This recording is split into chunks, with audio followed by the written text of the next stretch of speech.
All right, never mind. I was trying to burn call or something. I was trying to make. Oh shoot, what's going on, everybody? No cooldown. Episode 17. We are here for another week, another round of news, entertainment, all types of goodness, brought to you by two lovely gentlemen that you're seeing on your screen and hearing right now through your headphones or whatever audio devices you are using. Another week, I'm your host with the most, ThatManTripp. You know, we're here, we're chilling, we're doing our thing. And with me, of course, as always, is my trusty partner in crime, the podcast partner in crime, you know what I'm saying? Tag team in the shit shack and Kobe style. WenEazy, how you doing, bro? I'm doing pretty well. Cannot complain. Yeah, man. It's been a chill week, man. There's a lot of shit dropping, bro. Like, oh my, yeah, no, we was talking about before we started recording and stuff. But yeah, Gundam Evolution, that joint is actually looking really fun. Yes. I actually was playing that before the podcast even started. I was like sitting there like, damn, how much time do I got left? Like I was like, I think it was like I got off at like 1:50 and I was like, do I have enough time for another game? I don't know, because that queue time is a little like I was like calculating. I'm jumping literally right after this. I'm jumping back into it. It's been a lot of fun. It's been a lot of fun. Hey, it's lit, man. I can't even lie right now. I can't wait because I got a code. I'm ready to play, and you know. I'm itching because this whole work week is done. I closed my work laptop and I almost threw it out the window out of like straight like, you know, force of habit. You know what I'm saying? Like it was like a reflex, but we trying to get on that, man. There's too much good stuff happening this weekend. And of course, I gotta promo it out there, man. 20th anniversary of Kingdom Hearts. The event is coming in 2 days. We might see some crazy shit. You might see me flip shit on the timeline. And if you do, mind your business. All right? Mind your business. It's an exciting time right now. All right. What day is it's gonna be it's gonna be Sunday, so we're gonna have like news stuff across the whole day. Now I don't know exactly what streaming like thing. I don't know if they're gonna be streaming it at all, but I know news updates and stuff are gonna be flying across the whole timeline and shit. So I'm gonna be keep my eyes are glued everywhere. Like I'm wearing this jacket all day Sunday. I hope you know. Like this is it's automatic. This shit ain't coming off, but that is what it is. That's another topic for another day. But yeah, man, a lot of stuff going down. News wasn't as you know abundant this week, but we scrounged together a couple of topics to talk about just to get a quick little episode in. So yeah, man, let's jump into the warm up real quick. Let's get the knees ready. So first and foremost, it is official. With the release of the Tales from the Animus bundle, Assassin's Creed is now in Fortnite with Ezio Auditore de Firenze and Ivor Verensdottir skins, emotes, Viking gliders, and a full gamut of cosmetic updates. Yes, I did want to say Ezio like that. If you hate it, whatever. Fuck you. I just want to say it like that, dog. But yeah, this is like the latest in like such a slew of so many partnerships and content updates for the Fortnite brand. And it's like every week now, there's been a new like major brand that just like hops into the Fortnite trend. And it's crazy to see, man. What you think about this? It's pretty insane. I'm not like shocked because Fortnite, if there's one thing Fortnite is about, it's about getting these collabs, it's about getting these skins. I don't think it's a bad thing. It's interesting to see the Ezio skins in the game, especially since like you can die from fall damage. I think it would have been cool if they would have added like little haystacks or something that you could like, or maybe it's like you fall from a height, you fall into like a trash can, like it won't do fall damage to you. I think that would be cute. I think a lot of Assassin's Creed fans are going to be happy about this. I enjoy it, and especially with the rise of players due to no build mode, I can only imagine how well this collab is going to do for them. And depending on how well the collab does, that only means more collabs, because if you find out that like, oh, Fortnite, the Assassin's Creed game skins sold for X amount of money or whatever, like the collabs are only going to keep coming in. That's a fact. And I'm like, can we solidly say that like Fortnite is number one when it comes to like cosmetic work, collaborations, and all that stuff in the gaming space, like gaming history? Is it time for that conversation?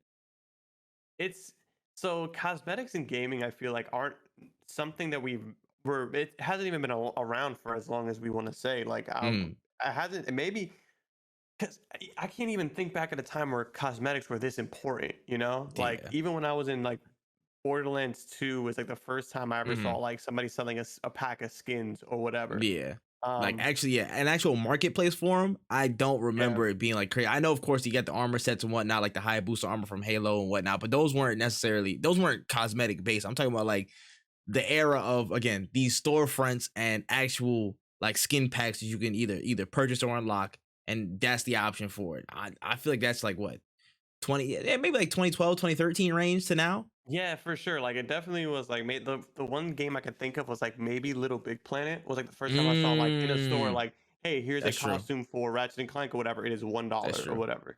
Mhm. Um, and we've come such a long way from there. I don't know if it's necessarily in the right direction or not, but Fortnite is definitely up there. I used to think when I was a big fan of Overwatch, I thought Overwatch had the best skins, but Mhm. Fortnite has the collapse. Even League of Legends, which I thought was like now, which like a few months ago I thought was better than Overwatch because they did a lot with their skins. Mhm.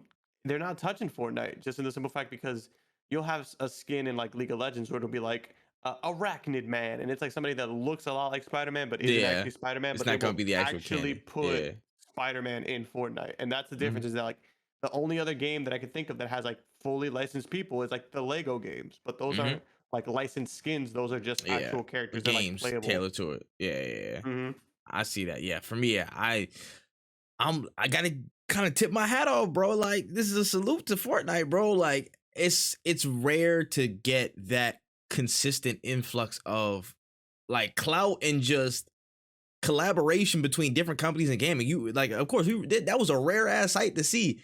How many people in a game that has nothing to do with anybody, like again, like PlayStation titles in whatsoever in Fortnite is a marvel in and of itself because they keep to their own. They do their own thing on that side. You know what I'm saying? Xbox folks, they usually do that stuff on this side. You know, like it would be a super rap if they got Nintendo, but you know, I don't know how far they willing to go with that. But listen, anything's on the table at this point. I'm Yeah, not ruling nothing out because Fortnite has shown time and time again that they can pull these big deals and they can pull these big brands, and that only brings more eyes to one, Fortnite, two, gaming in general, and three, the other franchise that are involved with these deals. So I mean, it's a win for everybody. I'm sure these deals are favorable for the people. So I have no doubt that it's actually a pretty stellar just experience for everybody around. They're like, damn, Fortnite, I gotta salute y'all for that. I gotta salute yeah. y'all. If you were to go back in time to like 2006, 2007, and be like, hey, there's gonna be a game where you're playing as Ryu and I'm playing as Kratos and my friend is gonna be playing as Master Chief. We're all gonna be in the same game. We're gonna be shooting guns together. Nobody would have believed you. Not And a here we are, not a in a chance. like it's crazy. And hopefully like these collabs will show companies like, yo, hey, we can all work together because I think like imagine if imagine if like all the Fortnite characters or all the collabs. Imagine this if Fortnite was a fighting game. Like we would all be losing our minds right now. Like, whoa, I'm playing as like Kratos, or they just added Ezio into this. Like it's Facts. crazy.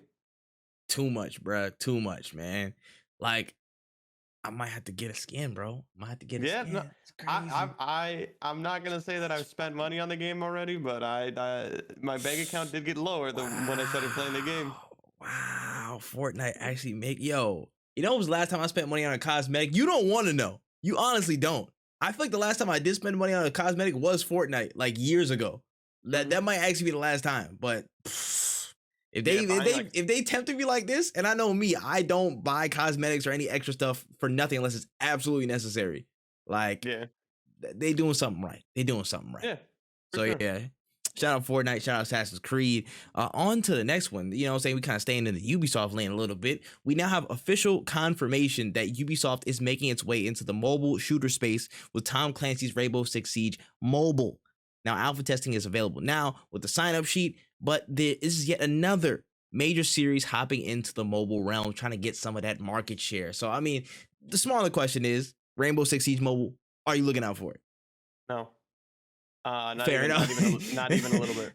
I'm not either. But the larger question is, what do you see the mobile space being for these big IPs in the next couple of years? Because again, this is the big move. Another one. COD already made the jump. Apex is making the jump. PUBG already made the jump. There's so much, investment going into these mobile markets now, even more than ever. Again, we knew the mobile market's always been popping. It's been the majority of gaming sales over the past few years, and it's only expanding further. So I mean, like, where do we go from here? Yeah, it's kind of insane. I remember the first game I played on mobile, the first shooter I played on mobile was actually Fortnite. When they Mm, first released it, I was like, this is kind of insane. That yeah. like and it was funny. Like it wasn't necessarily like me and my boys weren't like, yo, you guys squatting up, but like it Mm, was very interesting because we would be at like lunch. It was when I was in college. We would like be eating lunch, and it's like, yo, I got like an hour before my next class. Yo, you guys trying to play some Fortnite? And we would play, and it was just funny because it was stupid because we all sucked because we were playing on Yeah. mobile. And then like I dropped it after a while because I like having my phone. I like having phone battery. Like not 1,000 degrees every time you pick it up. Exactly. Fair. Like I don't want to cook an egg on the back of my phone. But I remember playing that and being like, "Oh, this is so stupid. Nobody's gonna play it." And then I remember maybe 2 or 3 weeks later, me and my girlfriend played Fortnite all the time back then. And I remember her being like, "You care if my brothers join?" And I was like, "No, sure, we can play. We can squad up." So her brother joined on the PS3, and then her little brother joined on his phone. And I was like, whoa, wait, he's playing on his phone? Mind you, it wasn't, and it's again, the thing about Fortnite that I really liked was that like to this day, it's not about being good, it's more about just playing with people and having no real restrictions. And it was hilarious, all 4 of us playing, and then like hearing her little brother on her other brother's mic because he's playing on his phone, so he can't communicate with us, and he being like, "Yo, you guys left me," and you're just seeing him like walk around so slow and so stiff, but he was able to play with us, and I was like, "This is kind of insane." The one phone game I dropped, it's not even a phone game, it's just a game, but I played it a lot on my phone, was like Hearthstone. That was the first time where I saw like mobile gaming. It's like, whoa, this is like a whole thing. I put money into Hearthstone back in my day.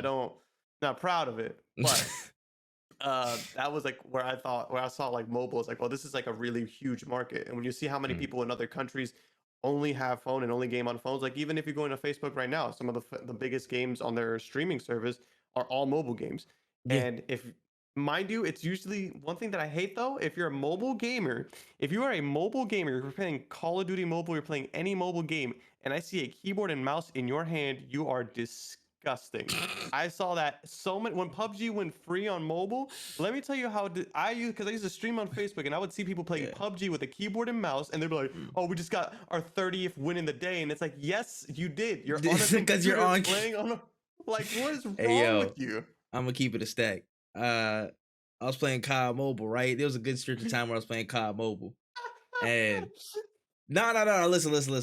I didn't do it. I didn't plug in my controller, but I was trying to find a way to plug in my controller because the software wasn't working. I had to use some computer program or it was like Dolphin or whatever, and like put it on my computer to play and emulate like mobile games. I couldn't figure it out, so I was just stuck with the hands. Now, albeit I was still whooping people's asses continuously. And it was the ultimate confidence booster. So shout out to COD Mobile. But I could not find a way to plug in my controller, and it was a sad day. I was like, bro, that I wish I could do it, man. I would have won 100-0. I would have won 100-0 like 5 games straight. And I didn't even I never really even had a problem with it. It was more so like when I would see streamers doing it. Yeah, they broadcast it. They broadcast it like it's the crazy thing. Game. We're like the best. I'm like, no, we are not the best people because I don't see a tablet on your hands. The facts. You're playing a 6-year-old on a field trip right now, nigga. Like, what do you mean? Like, you're the best. Get out of here. Yeah, that is wilding. But I will say, shout outs to the mobile gaming community because it's always a place for me to come in and destroy random people. You know what I'm saying, across the internet and get the ultimate confidence boost for myself when these tryhards and stuff on these other consoles and PCs doing their thing, sweating up a storm. And I just want to play games. I just want to live and have fun. So why not go to mobile sometimes, man? I will say this, though. The mobile market is going to be so ridiculously huge. It's outpacing us, but I feel like a lot of people, of course, because we're fixated on, the console and PCs, the high-end graphical stuff. And off the bounds of accessibility and again mobile being everywhere because it's mobile, it's taking off. It's about to start lapping every other section of the gaming industry, and it's gonna be fast approaching. It's already crazy. The biggest demographic. It's already even back when Candy Crush was like when it was in from them days. That's a fact. And it's funny because you'll have people who go from mobile you'll have that migration because there's some people who play on mobile and they're like, I really enjoy this. I want to play this in a more comfortable setting. I don't want to be playing on my phone the whole time, or I want to play it on my big screen. And it brings more people into the gaming culture, making gaming more mainstream. When you make it more accessible, more people are interested in it because there's so even I think Among Us was a huge wave of people getting into gaming, especially during the pandemic. Is they played Among Us on their phone. They were playing with their friends, and they're like, "How are you guys talking to each other?" It's like, "Oh, we're on Discord." "Oh, what's Discord?" "It's on a computer." So then they go and download Among Us on their computer, and they're like, "Oh, what other games can I download on my computer?" And that's just the path to gaming. I don't think mobile gaming is bad at all. Am I gonna play Rainbow Six Siege on my cell phone? No, but there are people who are gonna download it and they're gonna try it. and then they might be like, hey, I want to play Rainbow Six Siege how normal people or like how it's usually played, and they're gonna plug in a. Hopefully they're playing on console. I mean, no, I was gonna say hopefully they're playing on console, but Rainbow Six is toxic no matter where you play it. But like Facts. it'll lead Fact. you into other stuff, and I think it's gonna be great for the I guess the community. More because more players equals more money equals better games. Facts. That's a fact. And yeah, it's just wild. I remember like I forgot what phone it was. It was a little like half like PlayStation phone, like a half PlayStation PS like Vita looking phone, half regular You cell talking about phone. the PlayStation Go? Possibly. I But think it was a PlayStation Go. there was some It type was. of phone. It was like some phone Mhm. hybrid. And I remember I had it for like a good while. Cause I was like, yo, listen, I just want this phone for the rest of eternity. Listen, I'll do whatever I need, you know what I'm saying, to get this phone in. And I got the phone in. And I remember playing that, like some games like Asphalt 6 or 7 or something like that, like way back when. And going from those days to seeing like how games were just starting to come out and like, you know, really like develop on the mobile side to now you seeing PUBG, all these, you know what I'm saying, open world battle royales and stuff like that. Like it's Yeah. come a long way and it's only accelerating at this point, man. So, I mean, shout out mobile. Honestly, it's going to be Yeah. something to where people who are, you know, again, predominantly console and PC gamers, you might want to take a second look at some mobile games, you know, in the coming moment, you know, in the coming years and months and stuff like that. Like there might be some stuff hidden on there that we might not be privy to. So I would say keep a side eye on mobile. For sure. For sure. Yeah. All right. On to the last topic of the warm up, man. Elgato. When will you stop dropping tech on us, man? My wallet can only take so much. Anyways, so Elgato this week dropped some more tech on our head tops with the announcement of the HD60X capture card earlier this week. Now, with 4K 60 HDR, the HDR10 pass-through, variable refresh rate capabilities, and more, this might be another W for the content tech brand. How are you feeling about the latest from Elgato? I can't wait to see some reviews on it. So my issue, I love Elgato. I've never had an issue with an Elgato product itself, but I have had issues with Elgato software. Yeah. And I haven't checked it since I switched over because it's always like I'll have problems with like this software, but then I'll download their other software and it works way better. Yeah. Um, but I everything that they drop is kind of like they have their ear to the ground. They know what people are asking for, they know what people like to do, or they know what workarounds or like for example, like the foot pedal that dropped. It's Yeah. always they know what people are complaining about, and then they find what people are using as a workaround, and they're like, what if we took the workaround and we made it like a staple? Like what if we Yeah. took what they're doing to help this problem and fix Make a that problem? streamlined product. Yeah. Yeah. It's crazy. I already own a capture card though. I don't think that's really gonna change.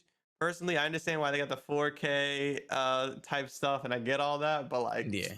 1080 for me is good enough. Like I'm not ready for 4K yet. I don't got the internet speed to be uploading stuff in 4K. But I can't wait to see this. I would love to try it out. If I get a whatchamacall, if I get they send me a nice little package, I'll definitely open it up and see what it's about. Send it through. A little airdrop, you know what I'm saying, from the Fulton and whatnot. Drop the balloon on me, big dog. Drop the balloon. You know what I'm dog. saying? Like yeah. it would be nice. It would be nice. But as of right now, I there's so many other Elgato, like even this green screen is an Elgato product. I have so many Elgato products and so many in the shopping cart that it's like I don't need the 60X right now. Yeah, I feel that. For me, I just want to see the comparative performance next to an internal capture card, because that's what my next step was. Like my next few upgrades for my rig and everything is probably going to be CPU, big upgrade, and then more hard drive, next like medium upgrade, and then the capture card. If I can get it internally, and if the difference is negligible and this is cheaper, I'll go with this. But if there's a clear definitive like difference in performance, like the 4K 60 internal still pretty good compared to the to this new shit, I'll be more like, okay, cool. I'll go get the internal then. That's fine. Like there's still a few things that are in the way for me to say, oh yeah, I need to drop everything and buy this. Like I still need to get what's the name, a Stream Deck. I still need to get a Stream Deck XL, and that's gonna take a little bit of time for me to like fully set out because I don't need it right now. I haven't revamped certain things on my channel yet. So it's kind of down the pecking order. So I just, I'm in the same boat as you. I just want to see what the comparative benchmarks are between this, the 4K 60 or the regular 60S, and yeah, just the internal stuff. So if there's any good definable difference, something I'm gonna look into. But yeah, man, Elgato, like their product team, their product and marketing team, like they be keeping real like Sacagawea type vibes, man. Like I I Mhm. I I am very, very like I'm always impressed by them because of just their ability to again be real close. And I think it's because of the fact that other brands are so far away. The fact that they're relatively close makes it that much easier to be like, oh yeah, good job, y'all. Y'all did good. Cause they're right here. They just like, oh yeah, y'all want that shit? Cool. We'll figure it Yeah, out. So, they're listening to the people. it's interesting, but I think it could be actually pretty viable, but I just want to see the benchmarks when the reviews drop. Yes, that's really important because I remember I had an external and recently, not recently, but like I want to say like a year ago, I was like, I can't do this external thing anymore. Like I Hmm. just can't. Not I just. It was a good product if you're doing YouTube. It's phenomenal. It works. It does exactly what you needed to do.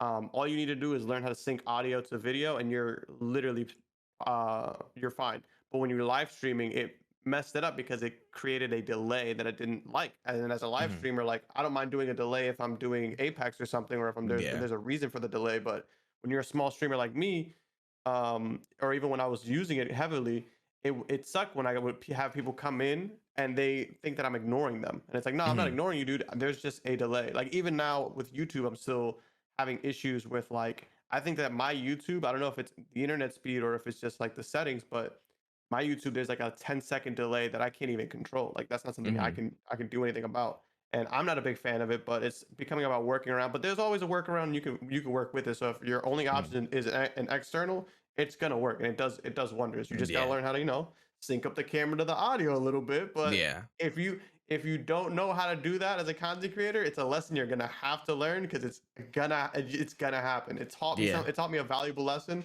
and I got my money's worth out of it. I'm not upset with my purchase at all. So I would love to see what this external does for the I would love to see how this external compares to the previous one. Yeah, yeah, for sure, man. We gonna figure it out, man. Just give me enough time to like talk to my wallet and see what we can do about this type of stuff because this is like I gotta sit down and talk to my cards. Like, bro, this is Mhm. serious. Like, I gotta have an intervention with half of them. So we'll see what's going on down the road. But yeah, that's the warm up. That's some of these warm up topics. Let's get into some of the main stories of the week. Of course, across this past week, we've had a fairly major update on the future of gaming and namely game development as Epic presented their keynote event, The State of Unreal for Unreal Engine 5, of course. Now, the presentation detailed an array of improvements and fixes from UE4 and emphasized a level of ease and quick workflows, and also dropped a couple of announcements, most notably the announcement from Crystal Dynamics that another Tomb Raider is in the works off of UE5. Now, I know we're not the most, that we're not technical. This is not a dev podcast. It's not none of that crazy stuff, but they did showcase a lot of new, new innovations in the gaming space. So I wanted to at least get your 2 cents on this, 2 cents on some of the announcements that we saw. What's going on with Unreal, man? It's crazy that I see like they announced Unreal 5 and then I see like fat kid deals on Twitter dropping like, oh, this graphics card is now $700. Like they keep posting deals about graphics cards, and I'm just like, what are y'all uh, trying to tell me, man? Like uh, what do they know? But it's cool. But as a broke boy, I'm always thinking like, damn, am I gonna have to upgrade soon? Like, is this gonna make a difference for me? I'm playing games of this year, and I'm already having to put them on like medium settings, and I'm like, damn, it's not. This John is like really pretty, but like the pictures mm, that they drop were like stunning. I wonder what it means mm, for games that are in development now. I wonder when we'll see like will it be a full transition over?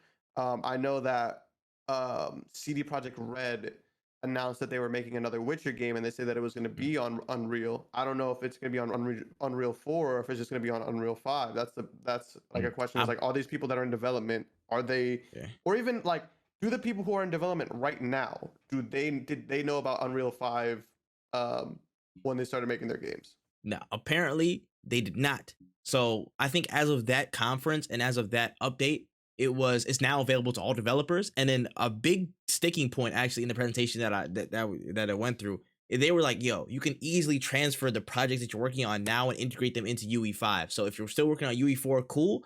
But now they were very very intentional and they emphasize the fact that you can have an ease of transfer for all your assets and stuff into UE5. So I'm like, that is really, really good for the people who are, again, in the middle, in between softwares and in between programs, trying to make shit work on one end.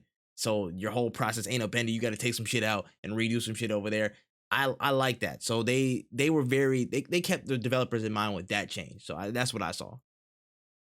Yeah, it's hopefully, fingers crossed, they say it's as easy as they say it is, because I cannot imagine. I don't understand how this works, but moving an entire project from one engine to the next, I cannot imagine it's just gonna be like, oh, import. All right, guys, just wait for the files to import. We'll be back in like 3 hours, and then we'll keep knocking. I'm not gonna lie. There was a certain instance where he just showed an option. He was like, "Oh yeah, like for certain assets that you already have loaded up in UE, like in UE or whatever." It's like, "Oh yeah," it was just like a couple buttons and clicks. Like he showed like a little pop up menu and stuff to transfer stuff over. I'm like, that looked easier than I think it should have been. Yeah. I am not sure, but it is interesting to see, honestly, from like kind of like the bird's eye view, and like, again, from an outsider's perspective of the development tools, like seeing I'm forgetting what some of the technology, it was like luminosity or lumen or something like that, with the lighting technology, and how easy it was to kind of plug different stuff in. There was actually a demo for like, they had like I guess a base shooter, like they basically said they have like a couple programs and a couple games that you can actually just build off of the base. So they came with this third person shooter game. It looked really bare bones and stuff like that, but they were just showing off some of the tech and how, like, okay, he was just in this whole menu where it's like an open lobby, an open forum. He paused the game. He went back into developer mode, and he's just like, oh yeah, cool. What if we change the color of the floor here? Boom. And he just, like, he dropped it one time, and the whole color of the floor changed, like the light reflections and off of everything. Yeah. And he changed the angle of the light, so the light was under the map, so it was nighttime, and it just completely changed. Like the changes were that quick and fluid. I'm like, yo, if we got into this point and level of capability, like, that's insane to see. And seeing and how it's going to be applied in all these different types of environments and stuff is honestly crazy. Like, it looks really, really, really cool, honestly. But this is my question. Now, this kind of ties to Unreal and what the development process is. Is it time to, again, close down the shop on the last gen? Is it time to really start locking it down on the last generation of games for the development future of video games? Like, what do you think about that? PS5 came out in 2020, correct? Yes, if I'm not mistaken. Yes. It's 2022. I would say by 2024 we should be phased out of it. I think by 2023 there shouldn't even really be like an emphasis for PS4, and it's a shitty thing to say, because I know that there's a lot of people who still haven't been able to get PS5s or can't even afford PS5s. I get it. I promise you, I understand. But I also can say without a shadow of a doubt that in 4 years, if Unreal Engine 5 just dropped, in 4 years, you don't want those games that they're gonna be making for the PS4. They're just not gonna be good. It's gonna be bare bones. Unless you want arson in your house. Yeah, like the PS5 was struggling running Rainbow Six. I mean, the PS4 was struggling running Rainbow Six when I had it. So like, I can only imagine what it's gonna look like when the next any shooter drops. It's gonna be it's crazy. The PS4, I love it to death. Great system, but I think it might be time to start phasing it out. Like, even now, we even have like Ratchet and Clank wasn't backwards compatible. It's only on PS5. Same thing with well, no, not with Miles Morales. Miles Morales is also on the PS4. Like PS4, but yeah, you're like starting to see that trend. You're like, Miles was like, I think the last time they were like, yo, triple like exclusive focus on the PS4. I don't think the new Horizon's on PS4 now. So like, I think that what's gonna happen is this year we're still gonna see some overlap with like Ubisoft and like third-party people who have been working on games already. 2023 we're gonna still see some indies on PS4, but by 2024 I feel like the PS4 is gonna be kind of on its way out. Like, they might drop indies for stuff because indies can run easily on, like, if it can run on a Switch, it can run on a PS4. That's a no-brainer. But times move on, really, and that's the plight of the console gamer. Like, that's just what a lot of people will make fun of PCs, like, oh, you paid $2,000 to play the same game I paid $500 to play on, it's like that's true, but I don't gotta pay 2K every 10 years or whatever. Like I can upgrade as I go, whenever. Like that's the plight of, unfortunately, that's the plight of PlayStation, is that like your console eventually will become irrelevant because they sell hardware. They're trying to sell more hardware. Yeah, man. It's, for me, I think it's high time. Honestly, I think it needs to be early in 2024. Like if we can start really ramping up the phase out for some of these games by next year. Now, listen. Let them know. Yo, Brokies, you're fucking it up. I didn't even mean to say it like that. Games over here. Dang, bro. Hey, man, I didn't even mean to say it like that, bro. He said that, not me. He said it. He said it. Listen, man, I'm just saying this. There is a lot of considerations that go into, again, the development process. And with last gen still kind of being on the bandwagon on the end of that, consideration set, that somehow puts people in some predicaments. A la Cyberpunk. People wouldn't even want to look at that game because of the last gen, requirements. On next gen, it was like, okay, PC, it was fine, but besides like a few bugs and glitches, they got it out. Like console, PS5, Xbox One, like Series X, it didn't even come out yet. So like the people really couldn't consider it, but I'm pretty sure it was fine when it dropped.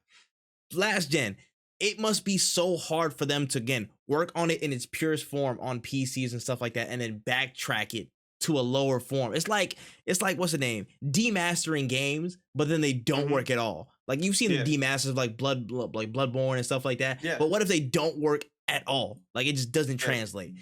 That must be so time consuming for them that it's hard, man. Those transition periods in between console generations and stuff must be the toughest times for developers, because they have to, again, worry about making their game as best and best as possible in all departments, fidelity, gameplay, all the type of smoothness and stuff within new technology, and focusing for the future, and also have to, again, consider all their past with like, how do we scale this down to certain things. And some people have done it well. Like look at how, like, again, Horizon, I want to say Horizon was on PS4.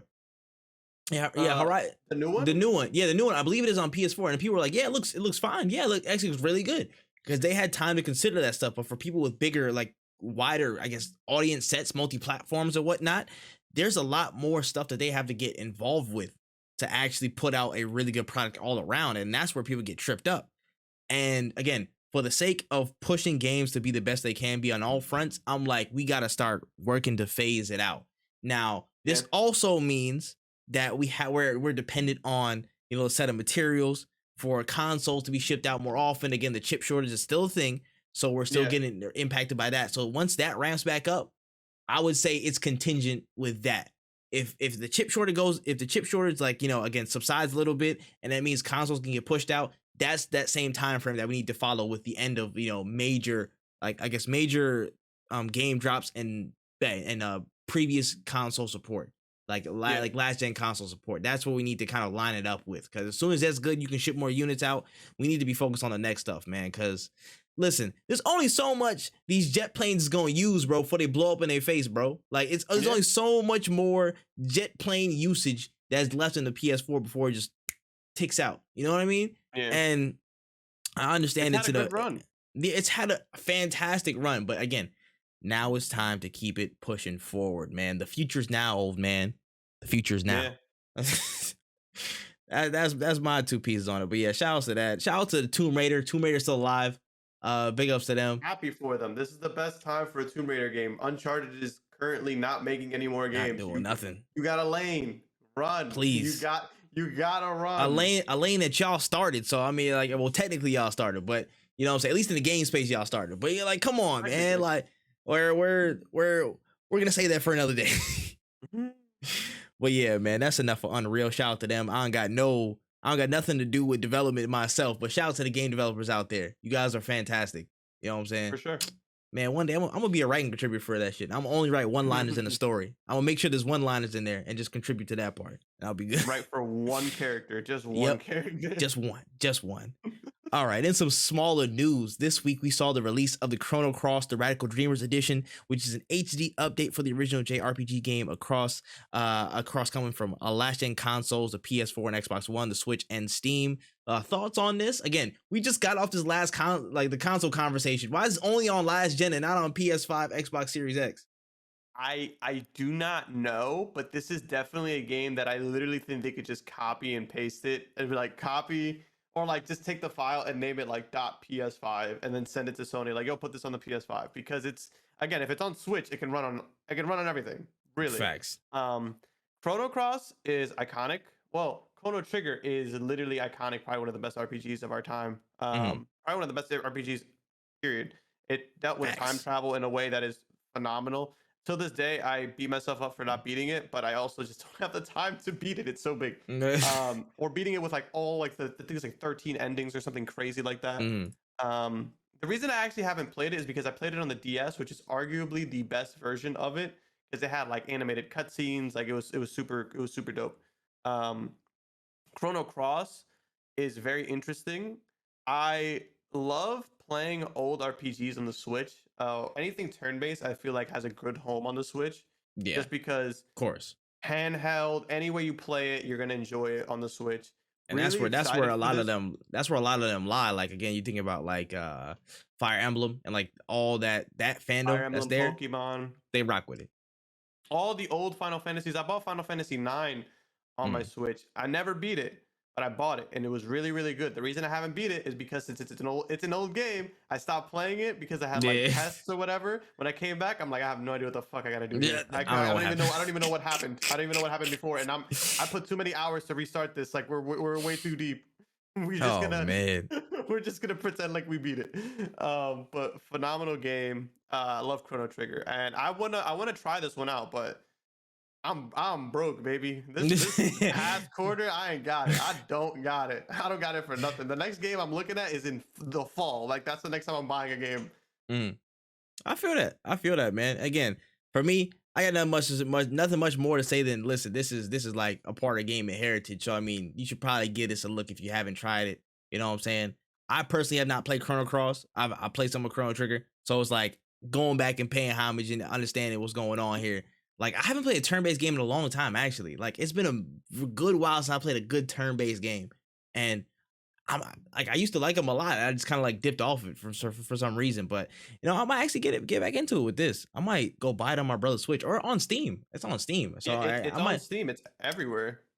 So I might get it there, and then we get it popping like that, man. I honestly, like, again, shout out to Chrono Cross. Yeah, shout out to the whole Chrono series. Some of the best music as well. That shit's fire. But yeah, man. Yeah. Why wasn't it on PS5? And I'm just whatever. I'm just gonna save that question for another day because I don't know, man. I don't know. It's very, very confusing. But it is what it is. Shout out to Chrono Cross. The HD port is available now. That sounds like an advert. Hey, they're not paying me for this though. They're not paying me. They're not paying. Not yet. Send some copies. If they want to send some copies, I'll put it on the pod. yeah. Not yet though. Not yet. All right. On to the next news story of the day. According to an official report, the bullet time badass known as Max Payne is officially back, as Remedy Entertainment are set to remake the first 2 games in the titular character's video game series. Now, using the same game engine that was developed for Control, the Max Payne remakes are being financed by Rockstar Games as a standalone AAA title under the Remedy banner, with work only being done in the conceptual stages so far. So it's coming. It's on the way. The OG Max Paynes are coming back. How you feel? What's going on? My God, it's Max Payne 1 was one of the first games I've played on PS2. I remember playing. When I saw this, I didn't even like. It was a weird moment because I never thought I was gonna see Max Payne again. When I beat Max Payne 3, I was like, "Damn, this is it. This is just it's like literally was like somebody who was like it's like your grandpa dying. It's like, hey, thank you for everything you've did." Like I don't want to keep you here longer than you need to be because I know they don't want you here. Like and not even like it was just I just felt like yo if this is your time then this is your time. Yeah, right off into the sunset. Like I thought this was a great time.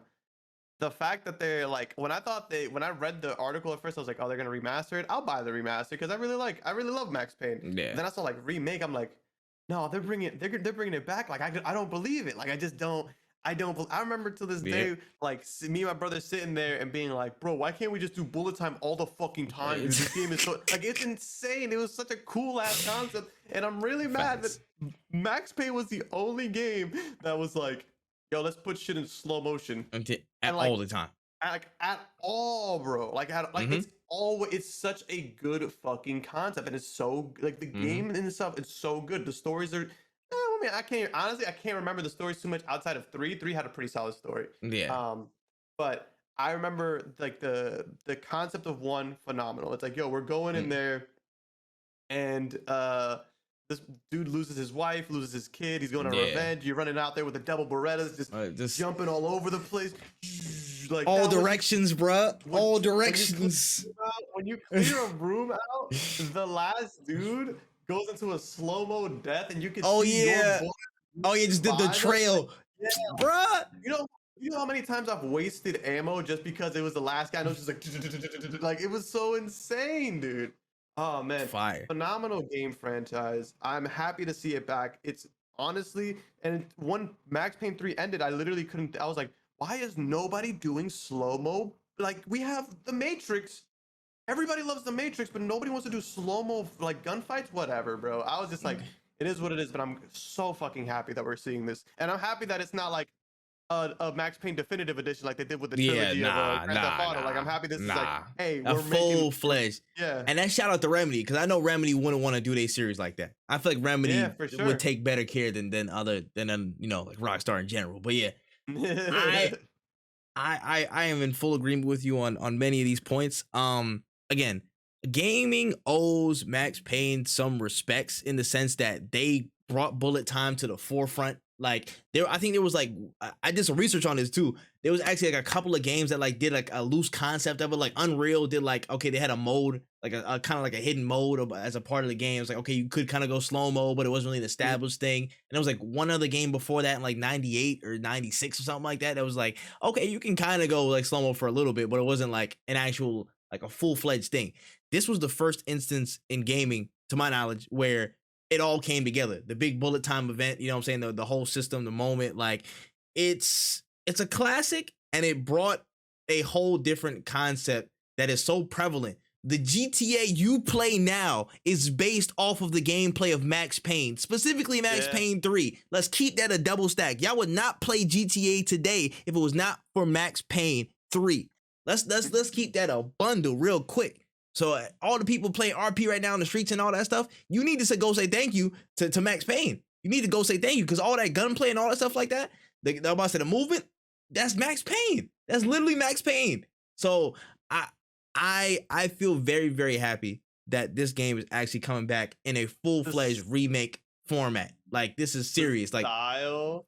Oh my god, bro, they might as well go the whole 9 yards and just put Sam Lake's face back on the main character, bro. Just put the guy's whole face back on there. Just put his whole character on. Like, that was his face. The whole was just facts, bro.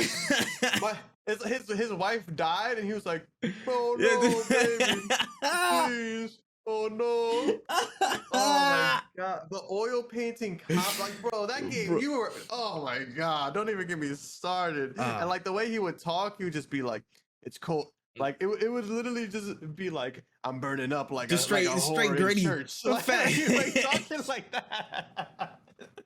It was so late 90s, bro. It was late 90s, early 2000s. Just the unnecessary grit, Oh, but yeah, man. Grit. Max Payne, again, fantastic series, and I'm glad it's getting its just due. I can't wait to hear about this, man, because Remedy been cooking. They got what, 5 projects now in the rotation, 4 or 5. The next Control, Alan Wake. They got a shooter with Tencent. They got, and I think this, and then they probably got one more project that they're doing. What's it called? I forgot one. What the hell? I think I forgot one. But yeah, they have a few projects rolling around. I feel like they have enough time and bandwidth to make this happen. And I feel like this is, again, only conceptual right now. So we're going to see probably like a 2027, maybe a 2028 release, probably. Yeah. That's a decent overestimation depending on time and whatnot. But yeah, take your time. Take your time. Yeah, I don't want it to be anything soon. They said it's only conceptual stages right now. So please take your time with this, because this is a classic, an underrated classic franchise that needs to seriously be handled with care. So yeah, man. Yes. Max Payne, shout outs. Mwah, mwah, mwah. Love it. Love it. All right. On to the next topic of the day. We don't really have any Trailer Trove news because it wasn't that big. We only got like one treasure. So it's just his own story. So we got word this week that former Playboy, billionaire, philanthropist / Iron Man actor Robert Downey Jr. is set to executive produce a Sherlock Holmes TV universe on HBO Max in the near future.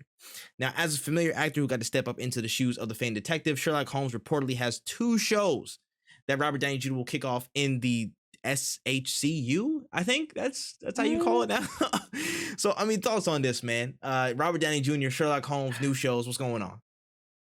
I need to go watch those movies because I was told they were good. I watched a little bit of it, but like kind of just like I'm just not a big Sherlock Holmes fan. Like most people, like I tried to read the book, and I remember I was reading a Sherlock Holmes book, and he was doing coke, and I was like, what? And like it wasn't even like I was unaware that he just regularly did that, and I was like, this is kind of crazy. But I never finished that book. But I do think that Sherlock Holmes is an interesting character. My girlfriend loves the show Sherlock, like she is a fan of that show. Bro, it's one of the best shows on TV ever. I gotta tap in. Tap in. So they need to finish. Stop playing with me, man. That I gotta hold. Go ahead. I was just about to say that too, but no, you good. Go ahead, bro.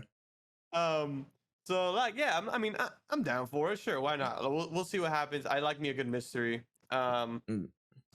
Robert Downey Jr. playing the character. Hey, bills got to get paid. People got to eat. So like, good for him. Happy that he's reprising the role. I heard he did a good job in the last one. Yeah. I don't know if he's reprising though. He's definitely executive producing. I don't know if he's gonna be back in the role. But that's also another question I had. I hope like he's not. I don't want. Yeah, no. He was actually a good Sherlock. He was actually a pretty good Sherlock. I liked him as Sherlock. Yeah. But the thing for me is, okay, where would you go? Because okay, this is also my gripe. If we gonna leave that Sherlock with Benedict Cumberbatch alone, if you're gonna do that and just leave it in the wayside and you're gonna start this whole another cinematic universe, you need to bring his ass back for that. You need to stop playing with me, pay him whatever he wants, let him do what he does, let him and old bro come back. What's the name? Oh my gosh, I'm forgetting his name. It's Martin something. I'm literally blanking on his name. Dude from Black Panther, the white guy. I know who you're talking about. I don't know his name. I know Martin Freeman. Martin Freeman. Okay. Martin Freeman. Thank you. I think it's Martin Freeman. Specifically who you're talking about. Like I can visualize him right here. I just don't know his name at all.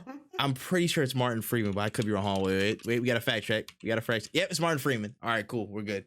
Random ass trivia. We're out here. But yeah, Martin Freeman. You need to pay both of them, Sherlock and Watson, pay them whatever they need. And that's good. Just put them in there. Put them in the show. Now, I don't know what direction that they're going to take though, because again, they could just as well do the whole, like, you know, what's the name? 11 from Stranger Things. Millie Bobby Brown, she could be an Enola. You know what I'm saying? She's connecting the universe. Like, there's so many directions that they could actually go with this. I don't know if they're going to like restart, reboot, or translate anything from the previous iterations in the past few years to this. It's a really open in the air. But my suggestion is just bring back Benedict Cumberbatch, bring back Martin Freeman, bring back that iteration of Sherlock, and you can just repackage it however you want. And we good, bro. We good. That's just my personal thing. But you know what? For me, again, I've always enjoyed Sherlock Holmes, films, media in general. So I'd be interested to see this. But the question for me is, does everything need a cinematic universe now? Because you see it. Everything is please explain why. Because I agree with you. I just want the people at home to understand where I'm coming from. It's because everybody loves the Marvel movies. And I think that's why. It's because I think a lot of companies saw the payoff that Marvel received when they made all these movies and then connected them with Avengers. I don't think we need any kind of universe for a lot of things. Even like Batman, as much as I love Batman, if we didn't get a DC universe or DC cinematic universe, I think it'd be fine because these movies are just good on themselves. My gosh, you just reminded me too. That Loki could have been a second story, bro. I had a rumor that they were trying to do rewrites for this Flash stuff, and they was going to try and include Pattinson in the DCEU. Now, let me take this off real quick. Let me look right down the barrel. Listen, you niggas at WB, let me talk to you real quick. Your boy just dropped 700 plus million on his own. By his lonesome. He ain't have no other major cast member to do nothing. Now, why would you try and hodgepodge so many different moving parts together when y'all can't even get one thing right outside of Batman, outside of this? Right now, the Flash is in disarray. Your boy harassing people in Hawaii or whatnot. You can't get your man's under control. You might have to get a TV flash to go in and stand in for him. Like, that's one. Y'all can't even, directors like, yo, I'm not doing no Superman, bro. Y'all complain too much. I'm not doing no damn Superman. Y'all shit is in disarray, and y'all want to add to the mix by throwing Batman in there? Well, leave Batman alone. Leave Battinson alone. You can put whatever other Batman in there. You know what I'm saying? You could do whatever you want on that side. Leave Battinson. Leave that whole franchise alone. I forgot bro's name that was directing the shit. It just slipped my mind. That directed what? Batman? The Batman. Yeah, this one. It's like I don't know if he's. What's that? You've said his name to me so many times that I still can't remember it. I know. I'm just like, what the fuck? I'm blanking. Hold on, I gotta get this right. I gotta. Matt Reeves. Thank you, Matt Reeves. Thank you. Thank you, Tripp. Appreciate you, man. My namesake. That's love, bro. Matt Reeves, please do whatever you can to tell these studio heads, back the fuck up. This is a slippery slope, and you don't want Battinson doing nah, bro. Listen, you cooking with gas right now. You cooking with straight gasoline. Don't put a fine line. Tell them, do not cross this line. Don't do it. Don't do it, bro. We've seen how this goes with connected universes that aren't properly set up. One of the only good ones took about a decade to fully come to fruition. Like, come on now. Let's be real about this. And I think that's also the problem. Now, here's my thing. I'm not mad at connected universes. I'm actually not mad at them at all in any other format. But again, because of Marvel and the fact that we just saw, or many studios probably saw the fruits of the labor instead of the actual entire process of them setting it up. They're like, okay, that one, they're making movies, blah, blah, blah, blah. Then they saw Avengers makes big money and they're like, oh, we just need team up movies now. We just need to set all this up consistently. Yeah. And then they're just trying to rush all this different stuff there instead of actually taking the time to carefully plant a narrative around these characters and build them up on their own and then weave them into a world where they're connected in a calm, in a very consistent and intentional tone, but they just want to hodgepodge and mix shit there. And that's how you get, you know what I'm saying? That's how you get, what's it called? That's how you get that Justice League movie that was not the Snyder cut. That's how you get all these other hodgepodge BS films that aren't good. So I have no problem actually, in reality, with connected universes. And honestly, I do like them because I do like when things tend to cross over. Like, come on, you know the That's So Sweet Life of Hannah Montana? That shit was fire because they took their time. They took their time. All right. Albeit it was, again, relatively fast as hell, but shit like that, you enjoy because it's not like, okay, out the blue. It seems pretty logical. The plot made sense for why, you know what I'm saying, they all showed up at this one spot. You know what I'm saying? It's not like, oh, okay, no, just shit just happened. I don't know why I'm using that as an example, but damn it, it's a good example, so I don't care. I was gonna say, I mean, if that's what you want to go with, like, I don't give it. Listen, that was better than Justice League. I'll tell you that right now. Definitely was a better team up than Justice League. I will say I don't like extended universes. Shit being in the same universe to me is fine. A lot of the sense, like, and people like interacting, depending on the severity of it, is fine. I just hate it when they use these team ups for something. Like, oh, is that Sherlock Holmes? And it's like, yeah, we have Sherlock Holmes interacting with Lupin the Third. That's the only thing I can think of. And like the reason they're interacting is because they're in the same world, and now you're using Sherlock Holmes to drive people to Lupin, like what the CW did with Arrow and Flash. Like they were like, oh, you want to know what's going on in Arrow right now? Well, guess what? You got to go watch Flash. And it's like, well, why the fuck does this show have anything in it? And things like that you don't need that. You don't need that. And that's why I wish they just stopped doing it in general. Like if a one-time crossover episode or movie or whatever, sure, but that, like, there's just certain things that we don't need. But people think that because I'm gonna make a lot of money off of it, happen. Yeah, I agree. It's just like it just sucks sometimes because people rush to make connect universes that people aren't even clinging to. Sometimes the first show didn't even marinate in people's heads, and you're already rushing to the second and third iteration where all this other stuff is like, you know, in the works and they're all connected now. When like great shows are getting canceled in one season and stuff, you're just like, yo, we didn't have enough time to cook on that. This could have been a great show in its own right. So many standalone joints. Like, I don't know, man. It's wild. Like, you look at shows like Watchmen and stuff like that. The newer Watchmen with what's her name, Regina. I don't know if it's King or Hall. I think it was Regina King. Yeah, I think it's Regina King.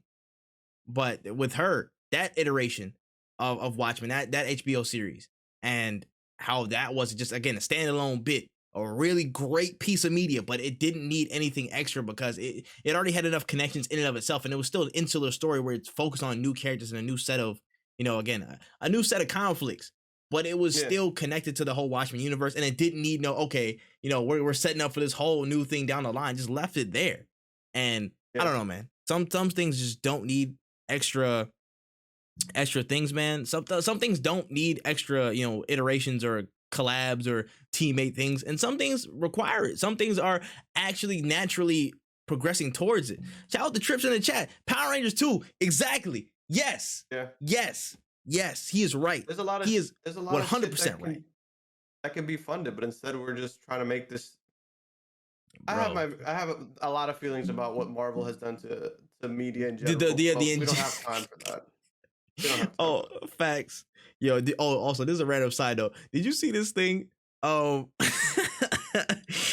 Tyrese saw a fake quote from Martin Scorsese praising Morbius, and then he posted it on his Instagram like it was actually real. He was like, wow, I can't believe it, man. Big ups to you, King. He's talking to the director. He's like, yo, man, it's Martin Scorsese, the king of cinema, talking about it. I'm like, Tyrese, what the fuck? You fall for it every time, Tyrese. Bro. But it's also like, yeah, man, Marvel cinema is like, listen, it's cool, but we're gonna have this discussion one day of how it's not the pinnacle of cinema, guys. It's great for me, for the nerd in me and all that stuff like that. It's fantastic and it soothes my soul. But I know there's a threshold for this. Yeah. But that's another conversation for another day.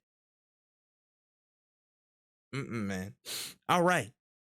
Let's move on to some surprising news. I have not mentioned this game in a long time on this show, or even in my life as of late. Halo Infinite. It has been a long time since it's been mentioned, but we finally have updates on Halo Infinite and Season 2 changes that are coming to the game, which involves some shifts like attrition, which is a revivable teammate mode, and King of the Hill being added to the rotation of game modes, global melee damage decreasing by 10% on all weapons, PC crash and glitch fixes, a new arena map in Castle, and more, with a lot of improvements and talk about, again, just new process changes and stuff in the air.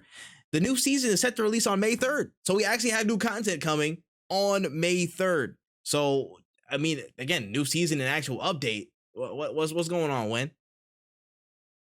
So it's April. So yeah, so it'd be January, February, April, May. So it'd be next month. Then it released in November, December, January, February, March, April. That's 6 months of nothing. 6 months. That's 6 months. I'm happy that they're doing something though, because not to keep beating a dead horse, but I fucking hate this horse. Battlefield 2042, it took them 6 months to get a scoreboard. So you know what? At least they're doing something. At least somebody gives a fuck. But they're taking way too long with it. They should have. The thing is, like in December when they dropped the single player, great, awesome, love that. And it is content. So I don't even want to consider it from November till May. You got to really kind of consider it from December because that's when the game dropped.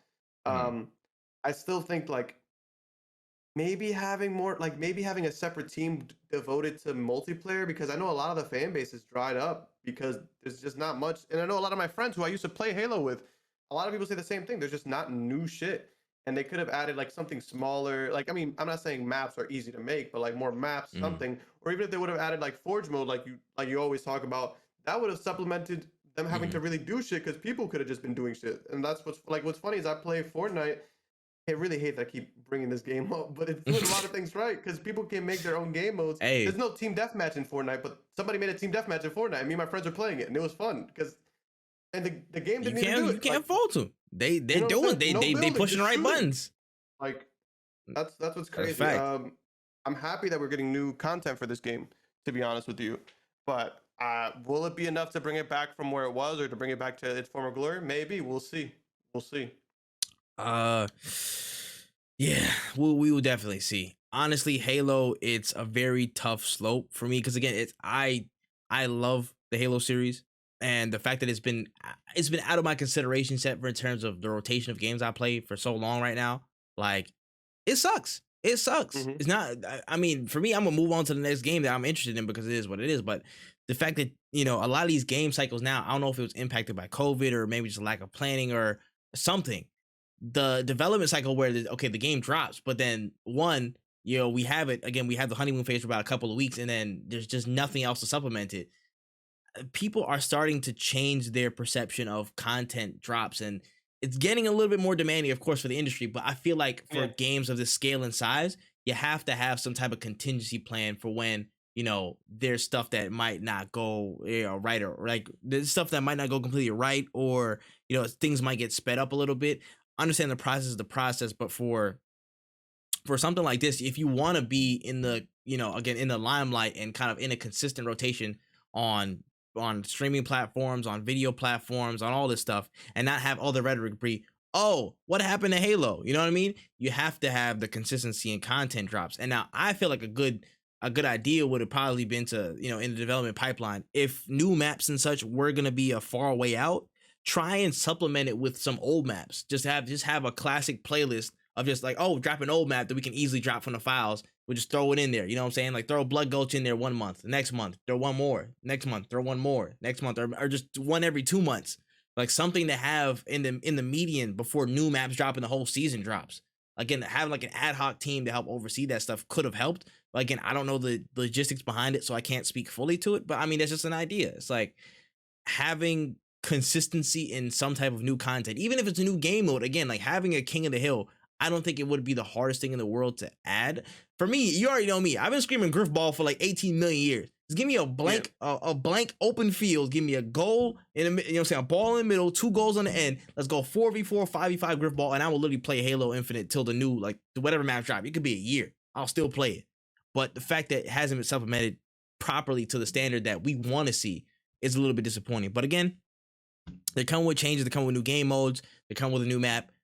We can only hope that it really again reinvigorates a lot of people to turn back to Halo. But it's tough to see. But again, that's just the kind of the swing of the demand in the gaming industry, especially now for these types of games where you're again, multiplayer is free, so we want to be engaged as much as possible, but there's only so much you can do with a free game. Like you're gonna play the game to the hilt. You're gonna explore everything and do every like single like little corner. You're gonna explore everything, and once you do that, what's next? Because again, with the free game, there's no necessarily a barrier to entry or no like slowness for most people. It's gonna be like, yo, get in. We're gonna devour as much content as we can and consume.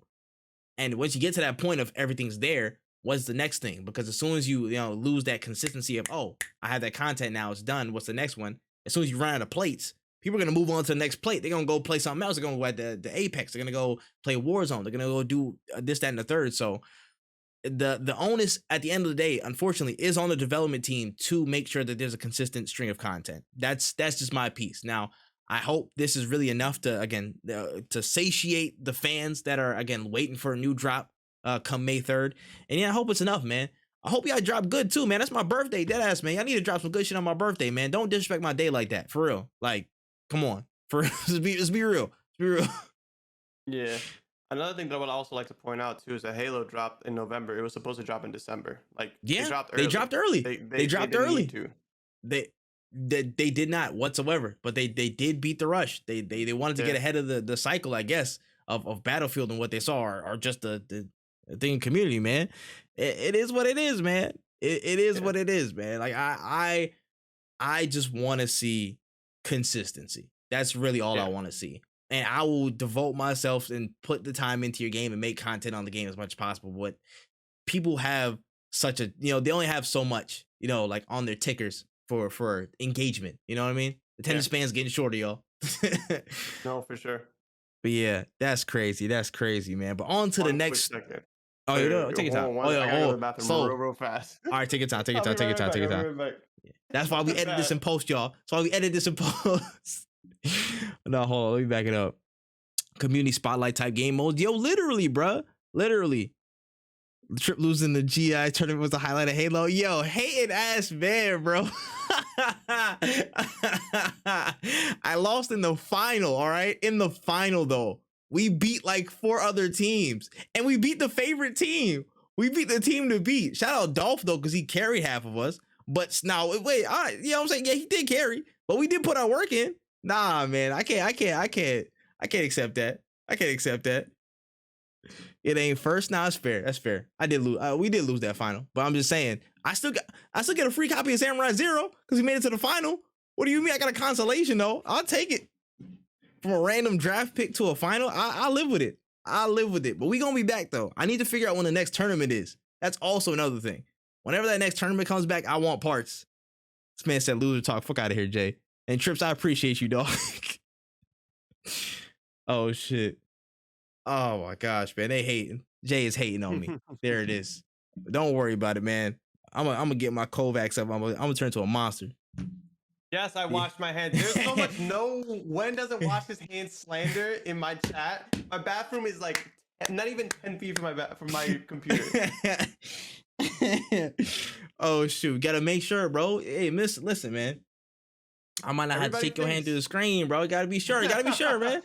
I'm just gonna be doing this to everybody. Hey man, that with the chicken wing. Facts, man. Good podcast. He said you came back quick, bro. They questioning the time, bro. I watched, but y'all really.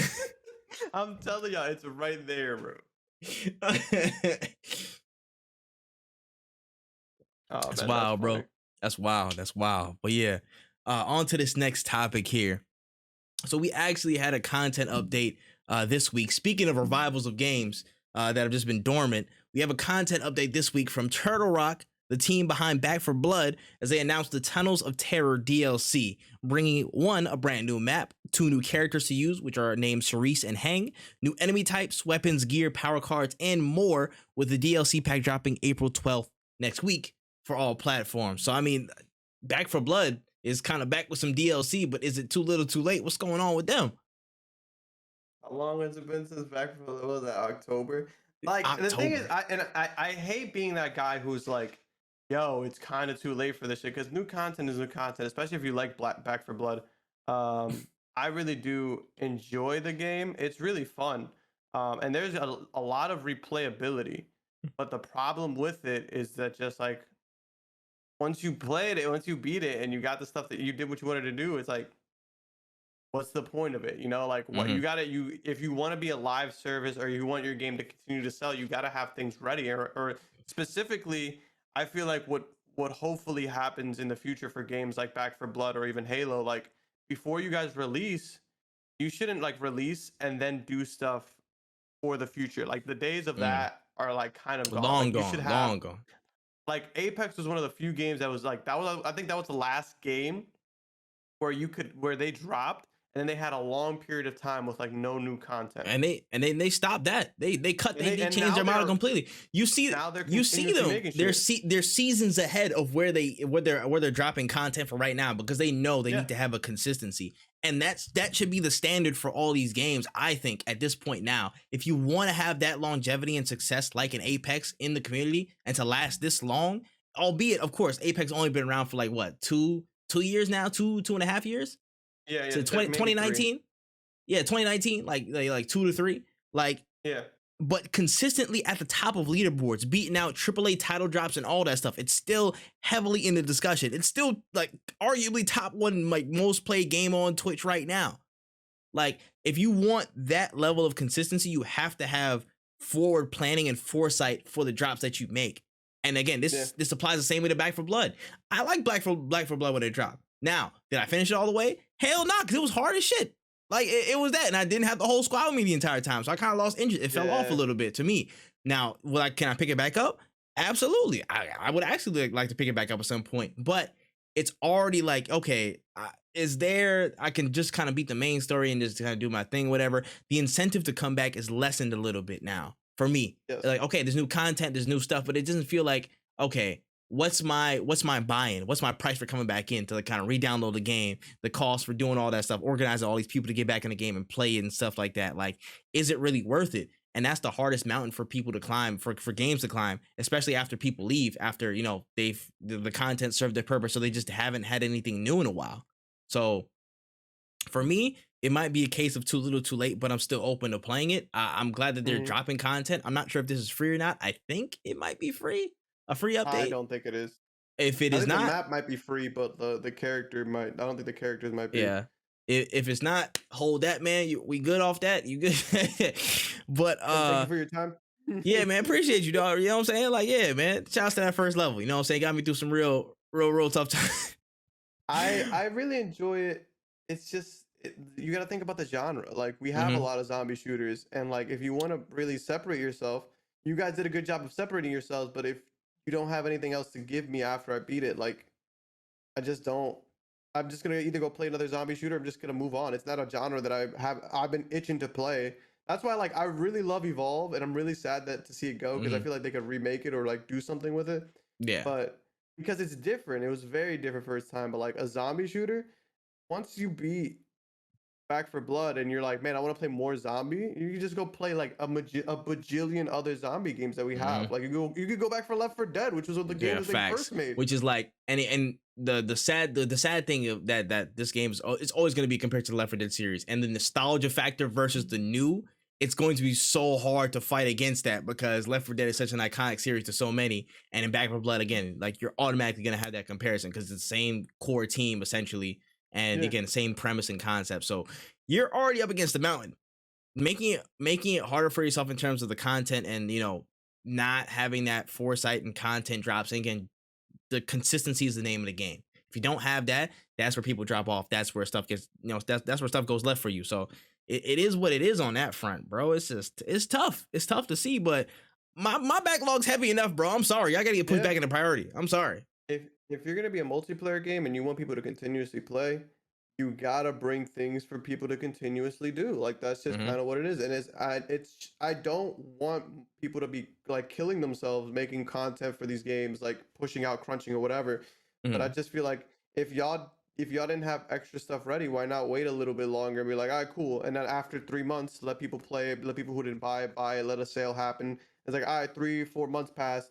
Let's get this other DLC out. We got this DLC coming, or whatever. But I just feel like if you want to be a multiplayer game, you gotta be willing. If you want to be a live service multiplayer game, you gotta be willing. Or actually, not even that.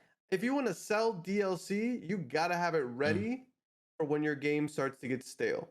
Facts. And that game came out early October.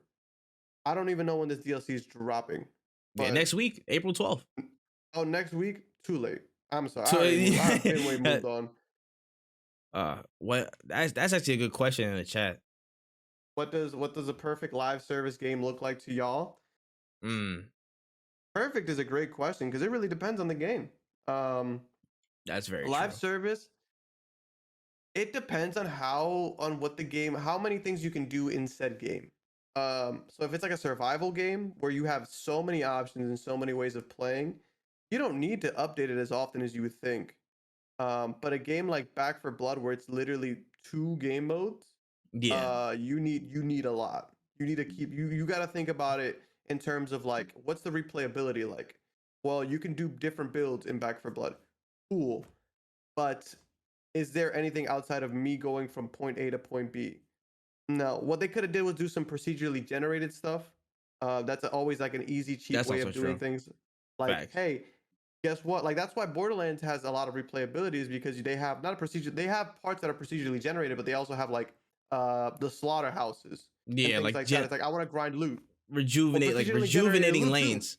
Yeah, rejuvenating lanes. You again, it's either randomized every time or it's a constant source of okay, you can go back to and regrind. Like there's that. Like no, not GTA 5. I don't want no damn shark cards of GTA Plus, Jay. Here's the thing, though. But GTA 5's content drop, I will say, is more consistent. I can give that up. Drop a lot of content, and a lot of the content is free. It's a cash grab to the ends of the earth. It is for sure a cash grab to the end of the earth. But they do drop content. That's the thing. That's fair. And it's free. I'll give it that. You're not paying for shit. Well, you're paying for the fact that I don't have 65 hours to grind one thing so I can get the one thing.